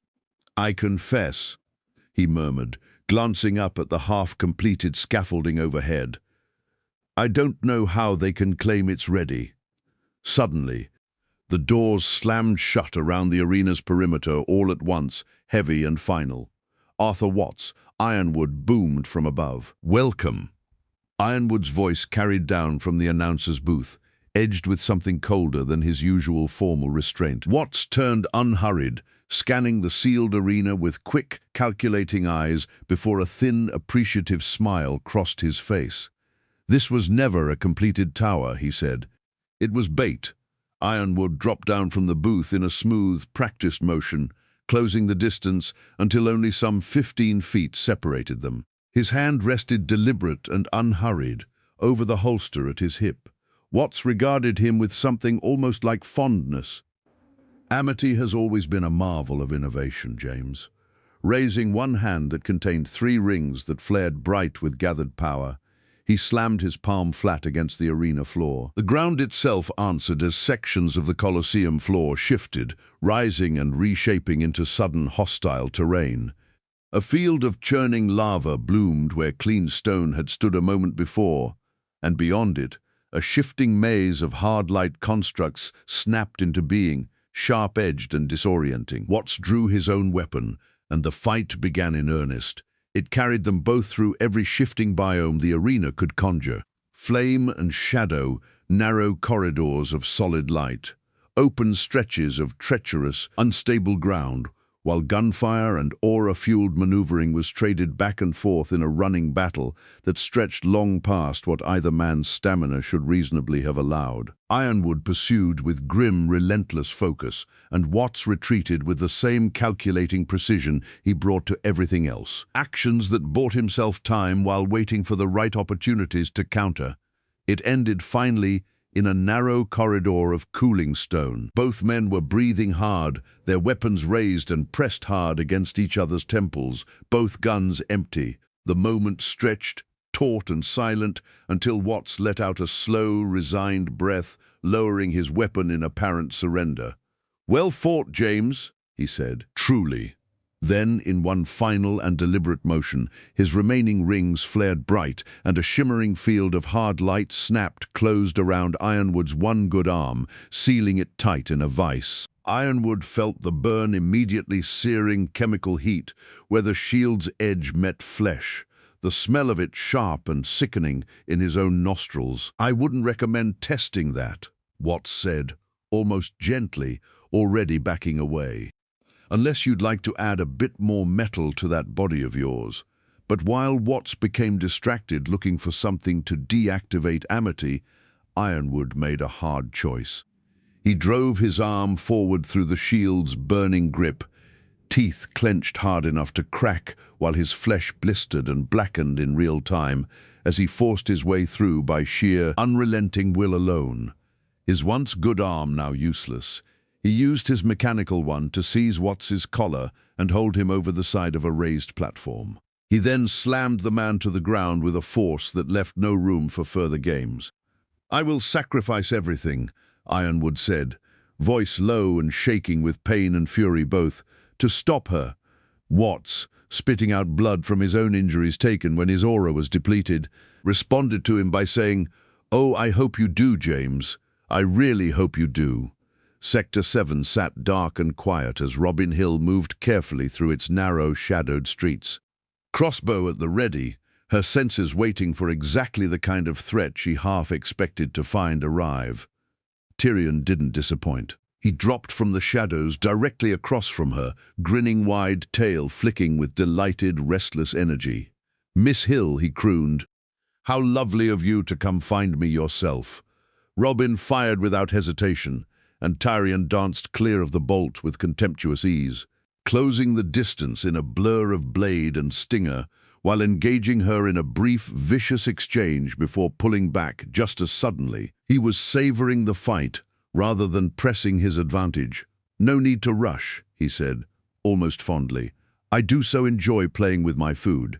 He didn't get the chance to enjoy it long. Crow and Clover dropped into the alley from opposite rooftops at once, boxing Tyrion between all 3 of them. Tyrion needed only a second to realize his mistake, and the fight that followed was fast, brutal, and entirely one-sided in its intent, if not immediately in its outcome.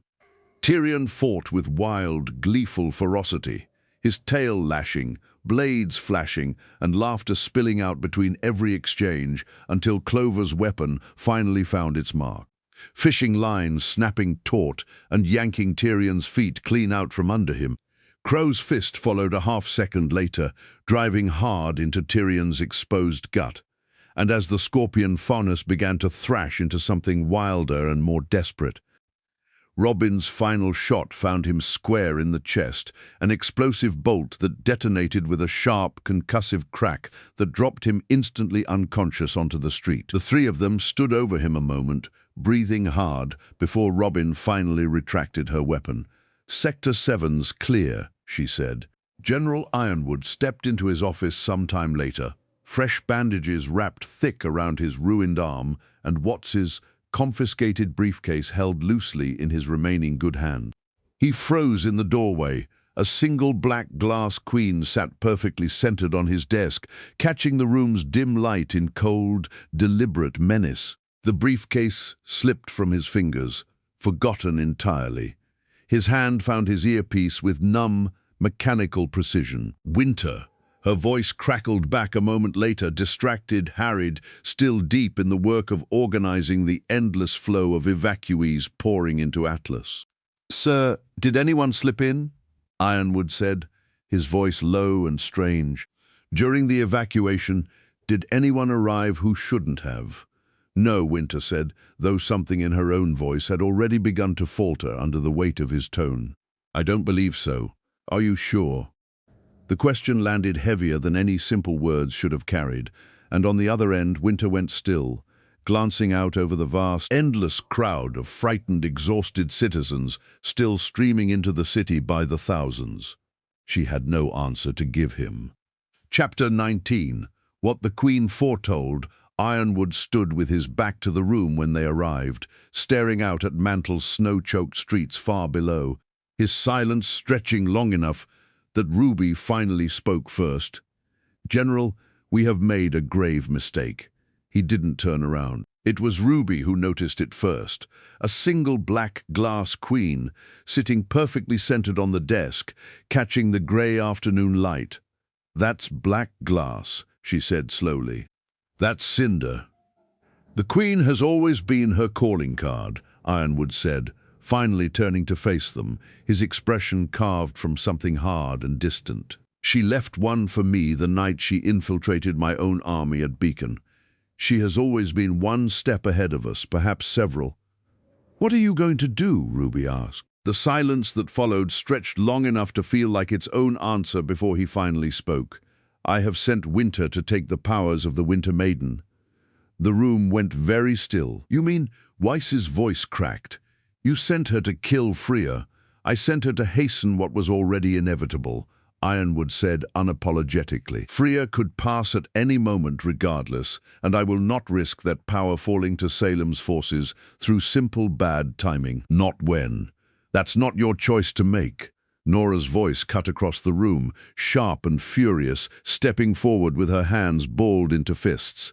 "That's not a strategy, General. That's murder. You don't get to decide who lives and who dies because it's convenient for you."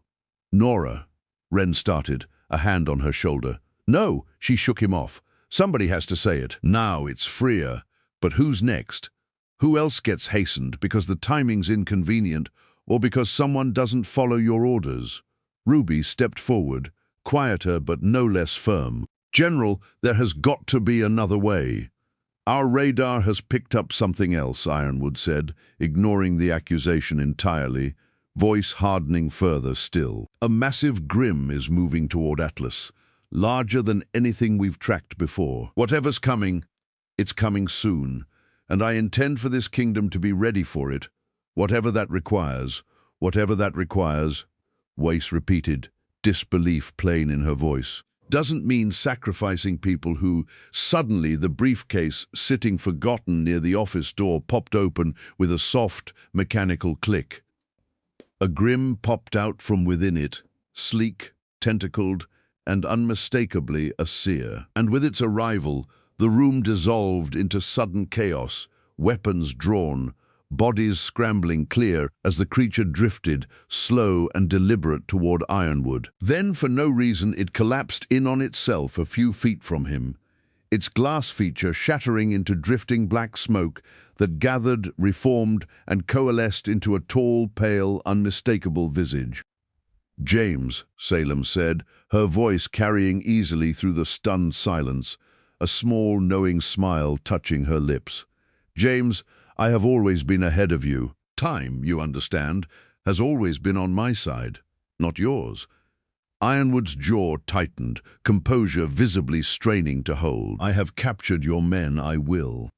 Salem's laugh was soft, genuinely amused. "They don't matter, General. They never did. Their purpose was only ever to prepare the way. Prepare for what?" Her smile widened, slow and terrible. "For me, of course." The smoke dissolved around her, drifting apart into nothing and leaving the room in stunned, ringing silence. Ironwood stood rigid and shaken at its center, while the Black Queen still sat, patient and untouched, upon his desk. Deep in Atlas's research levels, Winter stood beside Freya's stasis pod, with Penny close at her shoulder, the elderly maiden's frail form utterly still within the machinery keeping her alive. "You don't have to do this," Penny said, quiet and troubled. "There has to be another way. There isn't time for another way."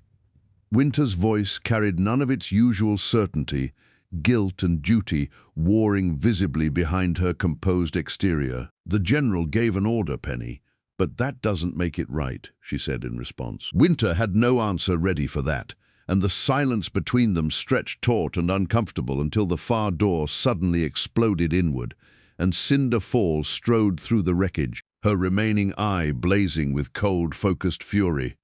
"You," Cinder said, gaze fixed on the pod.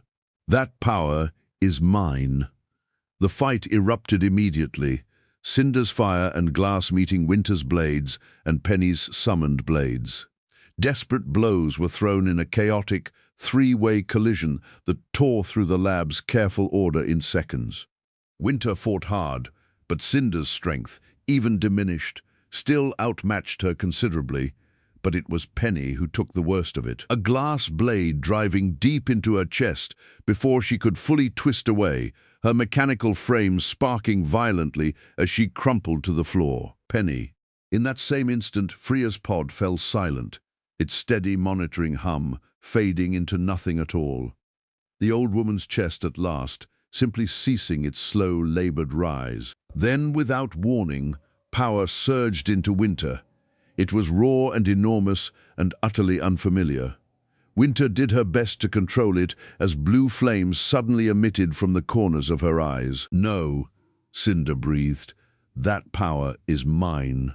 Whatever calculation she'd walked in with collapsed entirely as above her, and out of nowhere, Ruby Rose appeared with Weiss and the rest of Team RWBY, and as Ruby's eyes started to glow silver with an inner light, Cinder had no choice but to flee into the night.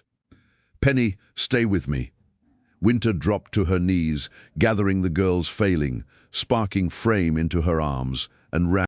When everyone had heard of Penny's grave injury, Jean immediately rushed for the medical wing at once to join RWBY, leaving the raw, unresolved argument with General Ironwood behind them entirely. Belgariad, still visibly disturbed by the General's words and the cold certainty behind them, chose that same moment to take Garion and follow Jean as well. Belgariad took one look at Penny's failing systems, her aura fading fast, but being sustained for now by Jean's semblance.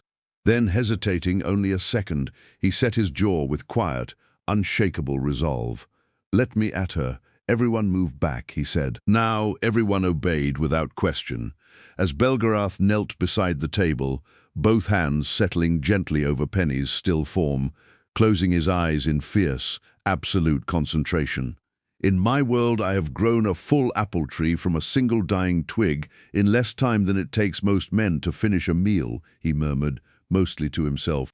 Asgarion nodded agreement at his grandfather's feat accomplished not too long ago. "And I once gave a whole clan of Fenlings the gift of human speech, where before they had only ever known the language of beasts.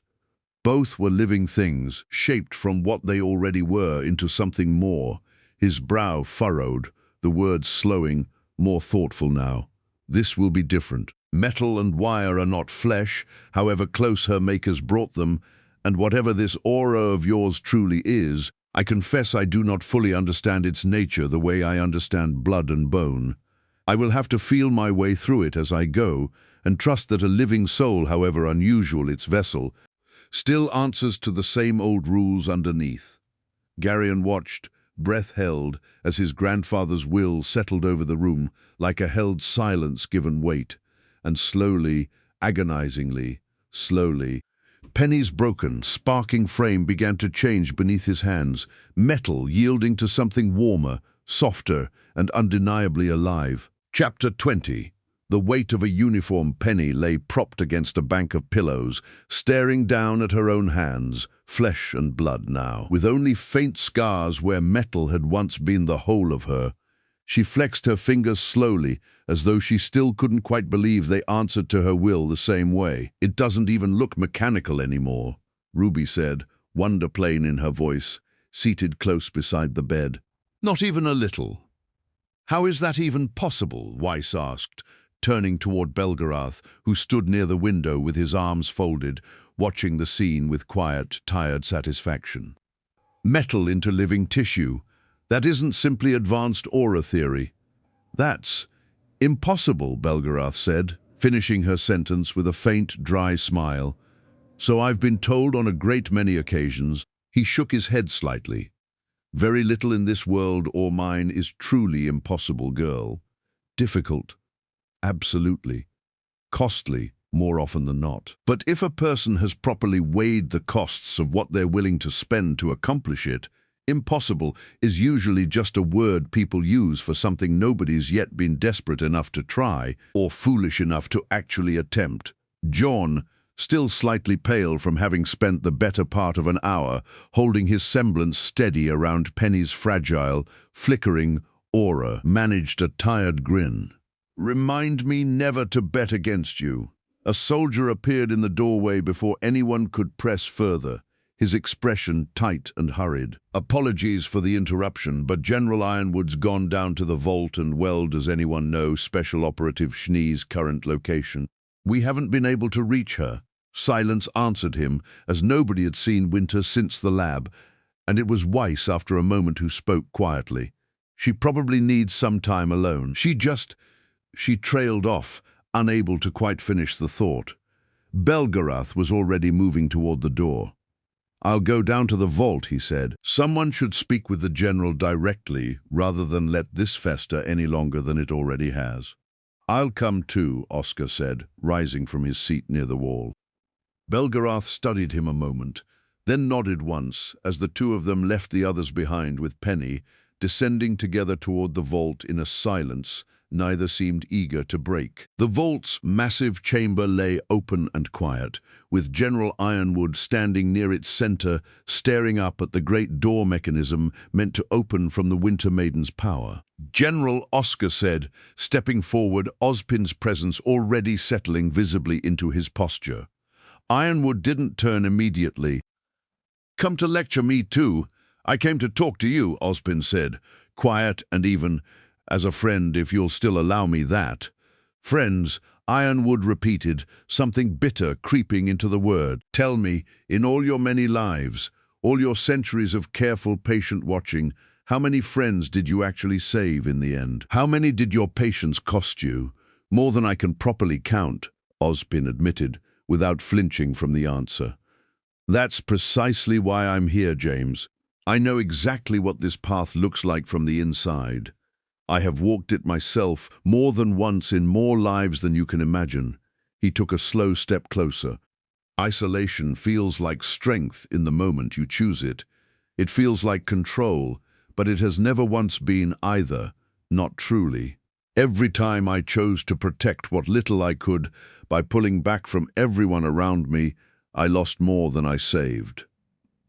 "The world is coming apart," Ironwood said, his voice rising now, raw beneath its usual iron control. "Salem is coming here, and every single person in this kingdom keeps asking me to slow down, explain myself, to justify every hard choice, as though we have the luxury of time for debate." "Belgariad, standing quietly near the chamber's edge, finally spoke, his voice carrying a careful, measured weight. "There is a difference, General, between moving swiftly and moving alone. I have watched kings and sorcerers alike mistake one for the other across a great many centuries, and it very rarely ends anywhere good." He said nothing further than that, deliberately holding himself back from pressing harder. Some old ingrained caution about the weight of his own will in a world not entirely his own, keeping him carefully, pointedly restrained. "If you had simply listened to me," Ironwood said, rounding on Ozpin now, ignoring Belgariad entirely, instead of endless caution, endless secrecy, endless waiting for the perfect moment that never comes, none of this would have happened. Beacon would still stand. Haven would still stand. You would still, he stopped himself, jaw working. You would still be the one making every decision alone, Ozpin finished for him gently. "James, that is precisely the mistake I am asking you not to make." Silence stretched between them, heavy and absolute. Finally, the general responded to him in a low, quiet and resolute voice. "My only mistake was in listening to others, and as of now, you're standing in my way. Then you're as dangerous as she is, James," Ozpin said. Ironwood went very still. "My friends call me James," he said, low and cold. "To you, it's General." He drew his weapon before anyone could react, and fired. Oscar's body jerked backward, his expression flickering into something like grim, resigned sorrow in the instant before toppling over the chamber's edge, falling from sight into the dark shaft below. Belgariad's hand had already begun to rise, but some old instinctive reflex toward the will that lived in him deliberately forced it back down. He looked at the general with eyes hard, jaw tight, and saying nothing at all. Ironwood met his gaze for one long, terrible moment. Then, without a single word, he holstered his weapon and turned toward the elevator, leaving Belgariad alone in the vault's cold, ringing silence. Chapter 21. The tide comes in. Oscar fell through darkness, consciousness fading in and out, with the rush of cold air tearing past him. The vault's shaft rushed headlong towards an inevitable end. "Oscar," Ozpin's voice cut through the fog, sharp and urgent, dragging him back toward full awareness. Oscar fully awoke, needing to words to see his salvation falling alongside of him. Initially just outside of his reach, he inched his way, while also falling until he was able to grip the cane with both hands.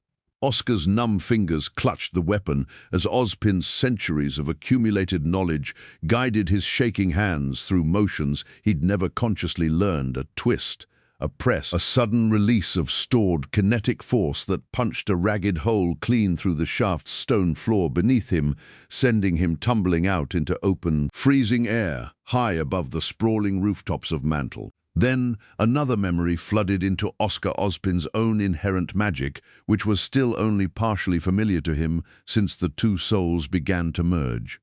This essence rose up through him in the last few seconds of his fall, allowing him to wrap a shimmering, translucent bubble around his falling body, just as the ground rushed up to meet him. The impact on the ground of Mantle was hard, but cushioned near completely by the magical barrier that had surrounded him. Standing there slightly dazed at the events he had just experienced, Oscar thought to the voice which now shared his mind. "Thank you, you saved me." Ozpin quietly back. "No, you saved us." Aboard Monstra, Salem's makeshift throne room stretched vast and cavernous, carved from the living substance within the Great Grim itself. Along with the Queen knelt Cinder, Emerald, Mercury and Hazel, heads bowed in the particular silence reserved for moments when Salem's temper hung heavy and unspoken in the air. Salem rose slowly, deliberately, and crossed the distance to stand directly before Cinder. In soft but piercing words that expressed both disappointment and disdain, she addressed Cinder. "You failed to claim the Winter Maiden's power. You failed to open the vault, and then you fled Atlas entirely, rather than salvage anything worth salvaging from either failure."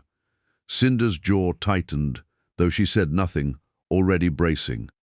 Salem's will closed around the grim arm, grafted to Cinder's shoulder, and Cinder's composure shattered entirely into a raw, agonized cry as the corrupted limb convulsed under Salem's direct, merciless control, punishing flesh and grim, both in equal, deliberate measure.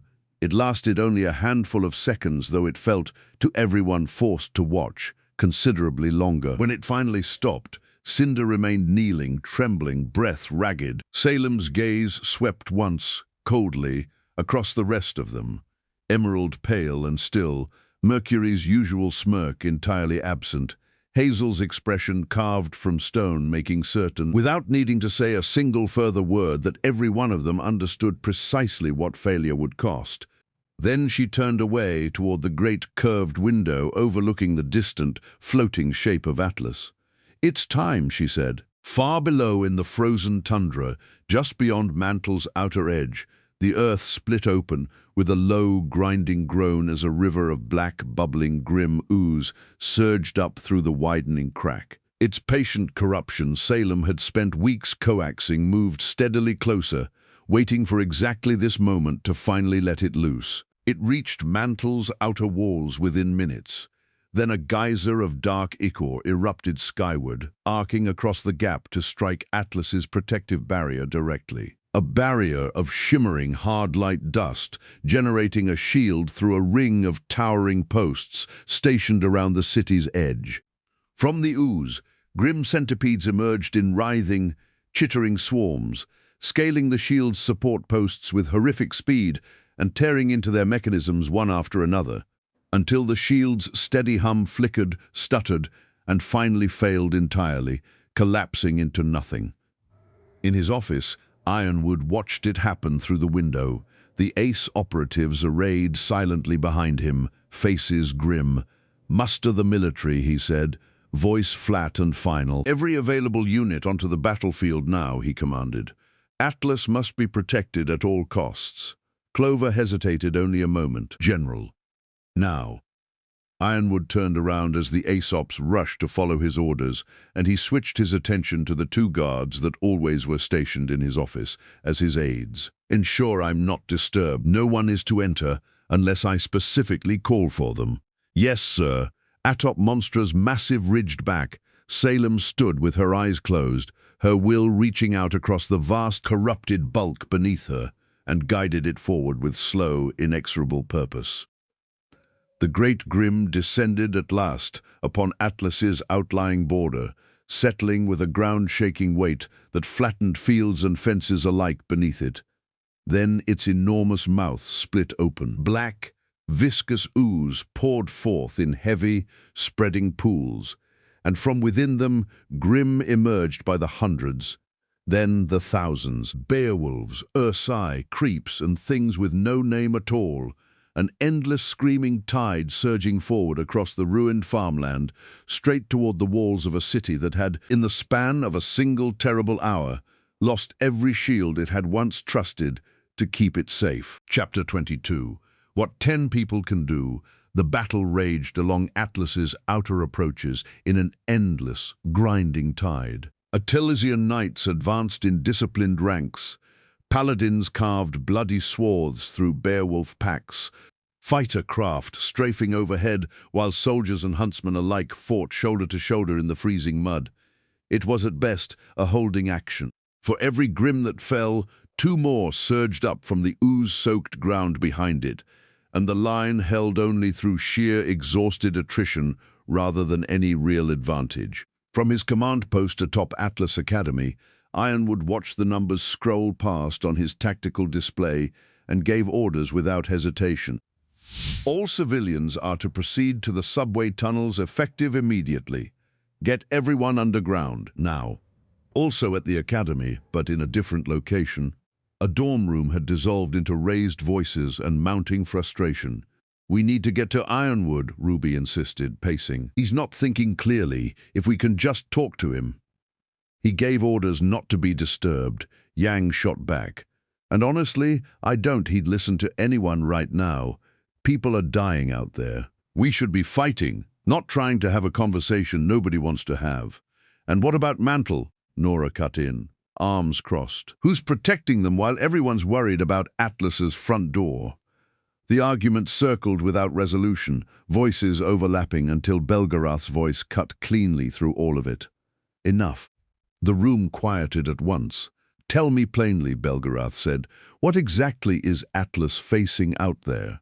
Numbers, scale, what you actually know, not what you fear. Slowly, haltingly, they laid it out to him. The endless grim, the full weight of Atlas's military, already committed and barely holding, with monstrous presence looming over it all. And tell me, Belgarath continued, honestly, what could the 10 of us accomplish on that field that thousands of trained soldiers and huntsmen cannot? Silence answered him, heavy and reluctant, but honest. Then what do we do?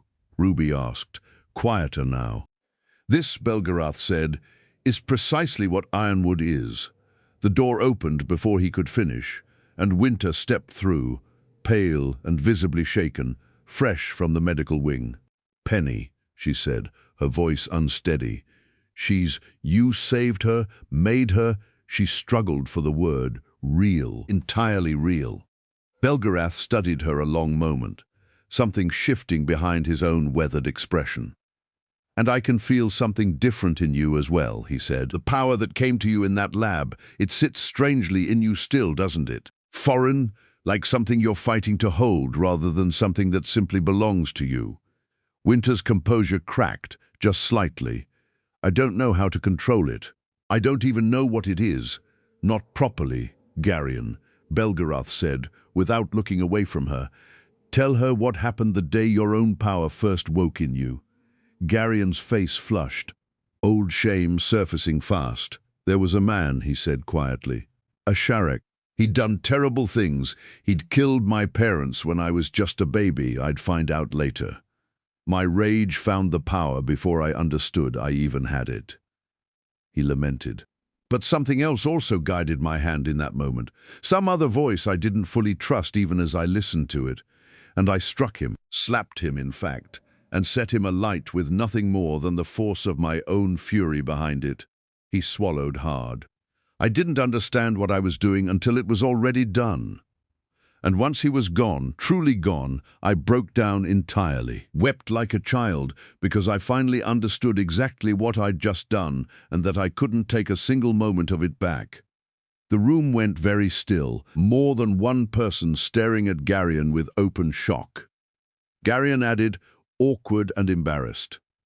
What made it worse is that I initially blamed everyone for what I thought I had become. I blamed and cursed my aunt, the one who raised me after my parents had been killed, as being a monster I myself believed I had turned into. Winter absorbed that in silence, something in her own tension visibly easing by degrees.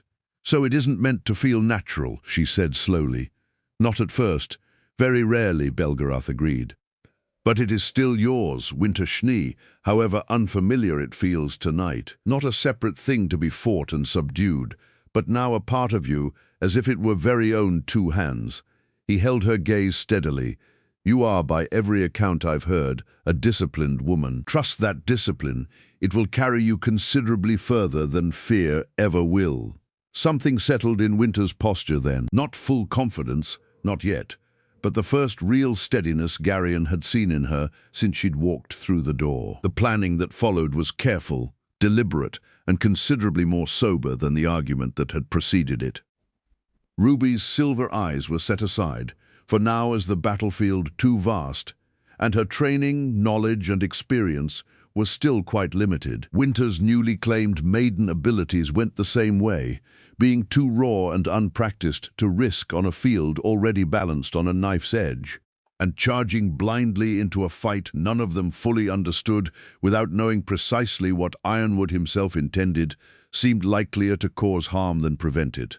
It was Garion, after a long, thoughtful silence, who finally stepped forward. He drew the orb free from his sword's pommel, its surface blazing with an inner blue light. While I am just as new to the orb as you are to your powers, nodding at both RWBY and Winter, the orb has been genetically tied to my family for thousands of years. He then raised his hand, showing them the silver birthmark on his palm that every male born of his ancestral line had. It is tied to me in ways I can't even begin to understand, and it is also sentient in a way, able to communicate with me not in words, but in impressions. Thousands of years ago, the mad god Torak stole it from his brother and attempted to use by cracking the world in order to separate his children from the rest of humanity. The orb rebelled to this use by burning half his face, burning out his eye, and driving him into a comatose state, which, as you can imagine, is unfathomable for a god. The orb and I share a purpose, and while it has unimaginable power, it also chose to be directed in how that power is wielded by one of my line. So, when I say that the orb agrees with me in that the evil outside of Atlas must be destroyed, it is not doing so with the emotions of vengeance or cruelty, but primarily with its purpose of protecting life. Stunned silence followed, broken only by Belgarath's quiet, considering voice. "This plan is sound," the old sorcerer said, "but the timing is not yet right." As he rose slowly, some old, settled resolve of his own hardening into place. "Everyone prepare yourselves for whatever part you'll play in what's coming, as I have my own part to see to first." His eyes hardened further still. "I need to face Ironwood once and for all, and learn whether the man can still be reached, or whether he needs removed from his command entirely, by whatever means that requires." Chapter 23. Perspicacity. Ironwood stood at his office window, watching the battle grind on below, with an expression that had hardened, hour by hour, into something increasingly brittle. An impatience that increasingly sharpened into something colder, more critical, and as per his nature, more absolute. "Find Winter Schnee," he snapped at the guard stationed near his door. "Now, I need you to find her immediately." The guard saluted and left without question. Moments later, the door opened again without a knock. Ironwood spun, already furious at the interruption, and found Belgarath crossing the room toward him with unhurried, deliberate steps, stopping several paces short, but close enough to speak without having to raise his voice, his will ready, should the general's hand so much as twitch toward his weapon. "Things aren't going particularly well, are they?" Belgarath said. "Without preamble, I have everything under control," Ironwood said, clipped and immediate. "I've already begun implementing a plan to save Atlas." Belgarath nodded slowly twice. "And Mantle?" Ironwood's jaw tightened. "Sometimes sacrifices must be made for the greater good." "I've heard that line before," Belgarath said, "from more kings and generals than I care to count. Across more centuries than you'd likely believe. More often than not, the sacrifice comes regardless, and the outcome they'd hoped to buy with it fails just the same." Ironwood turned fully toward him now, something dangerous simmering behind his eyes. "And who exactly are you? To lecture me on how to run my own kingdom? An outsider to this world, and you're presuming to know better than the man who's actually fought to protect it." Belgarath merely shrugged, entirely unbothered. "You were appointed to protect everyone in your care, General, not to become a dictator who believes himself wiser than every other soul left standing around him." Ironwood's composure shattered entirely. His weapon cleared its holster in a single, furious motion, and he fired. The round never reached its target. Belgarath's will met it mid-air, a single spoken word enough to turn the bullet harmlessly aside, and in the same breath that same will closed around Ironwood himself, locking him utterly still, frozen in place, as surely as if the very air had turned to stone around him. Belgarath stepped closer, his voice quiet now, and terribly precise.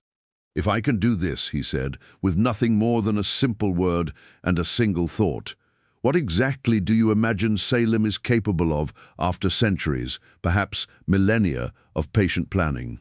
What do you think she intends to do once she holds a power forged by a god himself, a power presently held by only herself, by Ozpin, and by a mere handful of women scattered across this world?" He held Ironwood's frozen, furious gaze without flinching. "She did what she did at Beacon with only 4 infiltrators, General. She knows your reactions better than you know them yourself. Ironwood's eyes had gone wild, straining uselessly against the stillness gripping him. Some final wall inside him crumbling under the weight of a truth he'd refused to face since the moment he'd first learned Salem's name. Belgarath released him, and Ironwood collapsed, his knees striking the floor hard, head dropping into both hands. Belgarath said nothing further, as he simply crossed the room towards a chair, seated himself, and waited. For a long moment, nothing changed at all. Then something shifted, not physical, not visible, but a subtle alteration in the very air of the room, a barely perceptible change in its quiet frequency. Ironwood's hands slowly lowered, and when he looked up, his eyes carried an entirely different weight than before.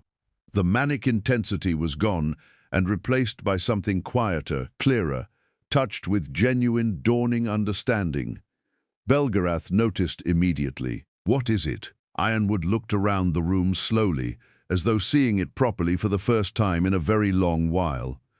"I don't know," he admitted, "but a serenity has come over me. Whatever pressure had been building, days, weeks, years of it, it simply lifted." He turned back toward the window, toward the battle still raging beyond it, and let out a long, unsteady breath. "I wish Ozpin were here," he said quietly.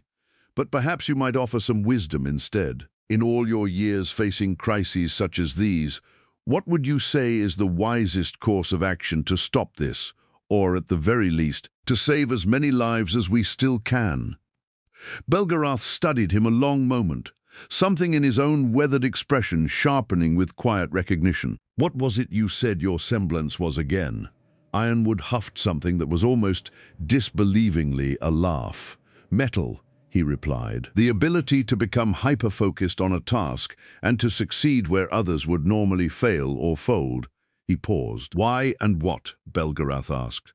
"Have you felt these last few minutes?" Ironwood considered that seriously, turning the question over with real care. "I feel as though I can suddenly see everything through a wide lens," he said slowly, rather than down the length of a single narrow tunnel.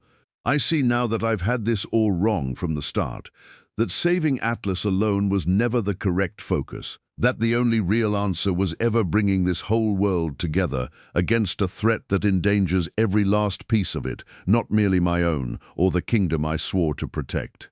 Belgarath smiled, small and genuine.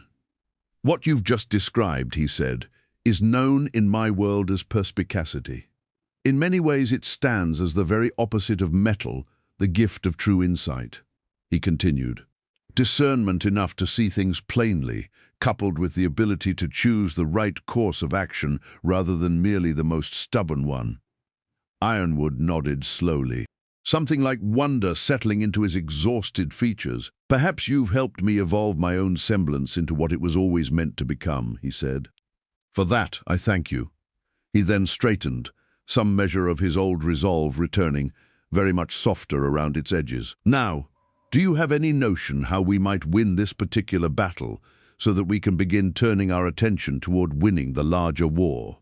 Belgarath's mouth curved into a partial smile, slow and sage. "I have one." Chapter 24. What the Orb Remembers. Ironwood's office was crowded again, but the air inside it had changed entirely from the last time so many of them had gathered there. He stood before them now, without the rigid, closed-off posture that had defined him for weeks, and when he spoke, his voice carried something none of them had heard from him in far too long. "I owe all of you an apology," he said simply, "for the decisions I made, for the trust I broke with nearly every person in this room, in the name of a certainty that was never truly mine to claim." He let that sit a moment, unhurried, unguarded.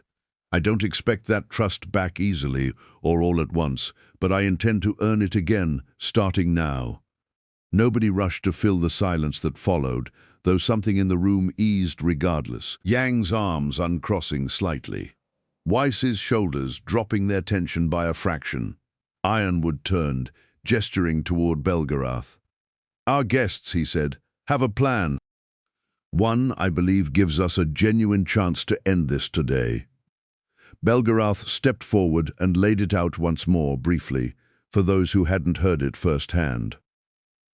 Garion, the orb and its purpose, aimed squarely at Monstra and everything bound to Salem's corruption. "Winter," he said, "and Wren will accompany him." Small protection, with Wren's particular gift keeping them unseen long enough to reach striking distance. Ironwood nodded, already turning to Clover. "Coordinate with the front lines and focus on carving them a path through to that monster. And have your best team hold a defensive line to protect as many lives as possible while they close that distance." Clover saluted, already moving. The room dissolved briefly into quiet private farewells, Ruby gripping Garion's shoulder with fierce, wordless encouragement, Jean offering the same, Weiss and Winter holding each other close for a long moment, neither quite willing to let go first. Nora crushing Wren in an embrace that left him slightly breathless, murmuring something only the two of them heard. And then the three of them were gone, moving out toward the battlefield, toward whatever waited for them there. The path through the chaos held better than any of them had dared hope, with Wren's semblance smoothing away the notice of any grim, despite the vast sea of these monsters. When they finally reached striking range, Garion drew the orb free. It blazed a deep, furious blue in his palm, humming with an eagerness that felt, for the first time since he'd carried it into this world, almost impatient, as though it had been waiting the whole time for exactly this purpose. "Destroy what belongs to the Grim," Garion told it, silent and absolute. "Destroy what belongs to Salem. Spare everyone bound to Atlas. Spare everyone bound to Mantle," the orb answered. Light erupted outward in a single blinding sheet of blue, swallowing the whole of the battlefield in an instant, blotting out sky and earth and everything between them. When sight finally returned, the silence that followed was almost unbearable in its completeness. The deconstructed essence of 1,000 Grim drifting weightless through the air was like fading smoke, and Monstra itself was unraveling, piece by massive piece, its great corrupted bulk simply ceasing to hold together at all. Back in Ironwood's office, Garion, Winter, and Wren returned to find it crowded once more. Oscar was among them now, freshly arrived from Mantle alongside Robin Hill, both road-worn from the fighting below. The room buzzed with overlapping questions, relief and disbelief tangled together in equal measure until Oscar's posture shifted, quiet and familiar, and Ozpin rose to the surface. "James," he said first, meeting Ironwood's eyes, "I see a weight's been lifted from you, and I hope you'll continue leading what remains of this world's military response, now that it has, I believe, finally found its proper focus." Ironwood inclined his head, something steady and resolved in his expression. Ozpin turned next to Belgariad, Garion, and Silk. "You owed this world nothing," he said, "and yet you gave it everything regardless. I don't believe I can properly thank you for that, not in any way that matches what it cost you."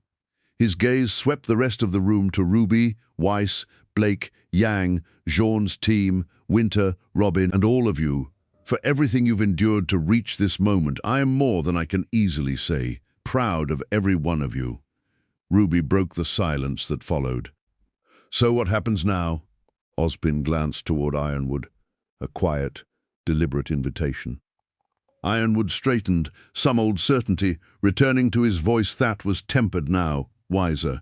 No longer rigid, but no less resolved.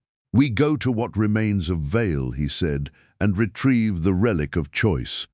From there, to Mistral and to Menagerie, to gather everyone still willing and able to fight." His gaze swept the room once more, steady and sure. "And then, together, all of us, we go to Vakuo to see if we can finally put an end to this."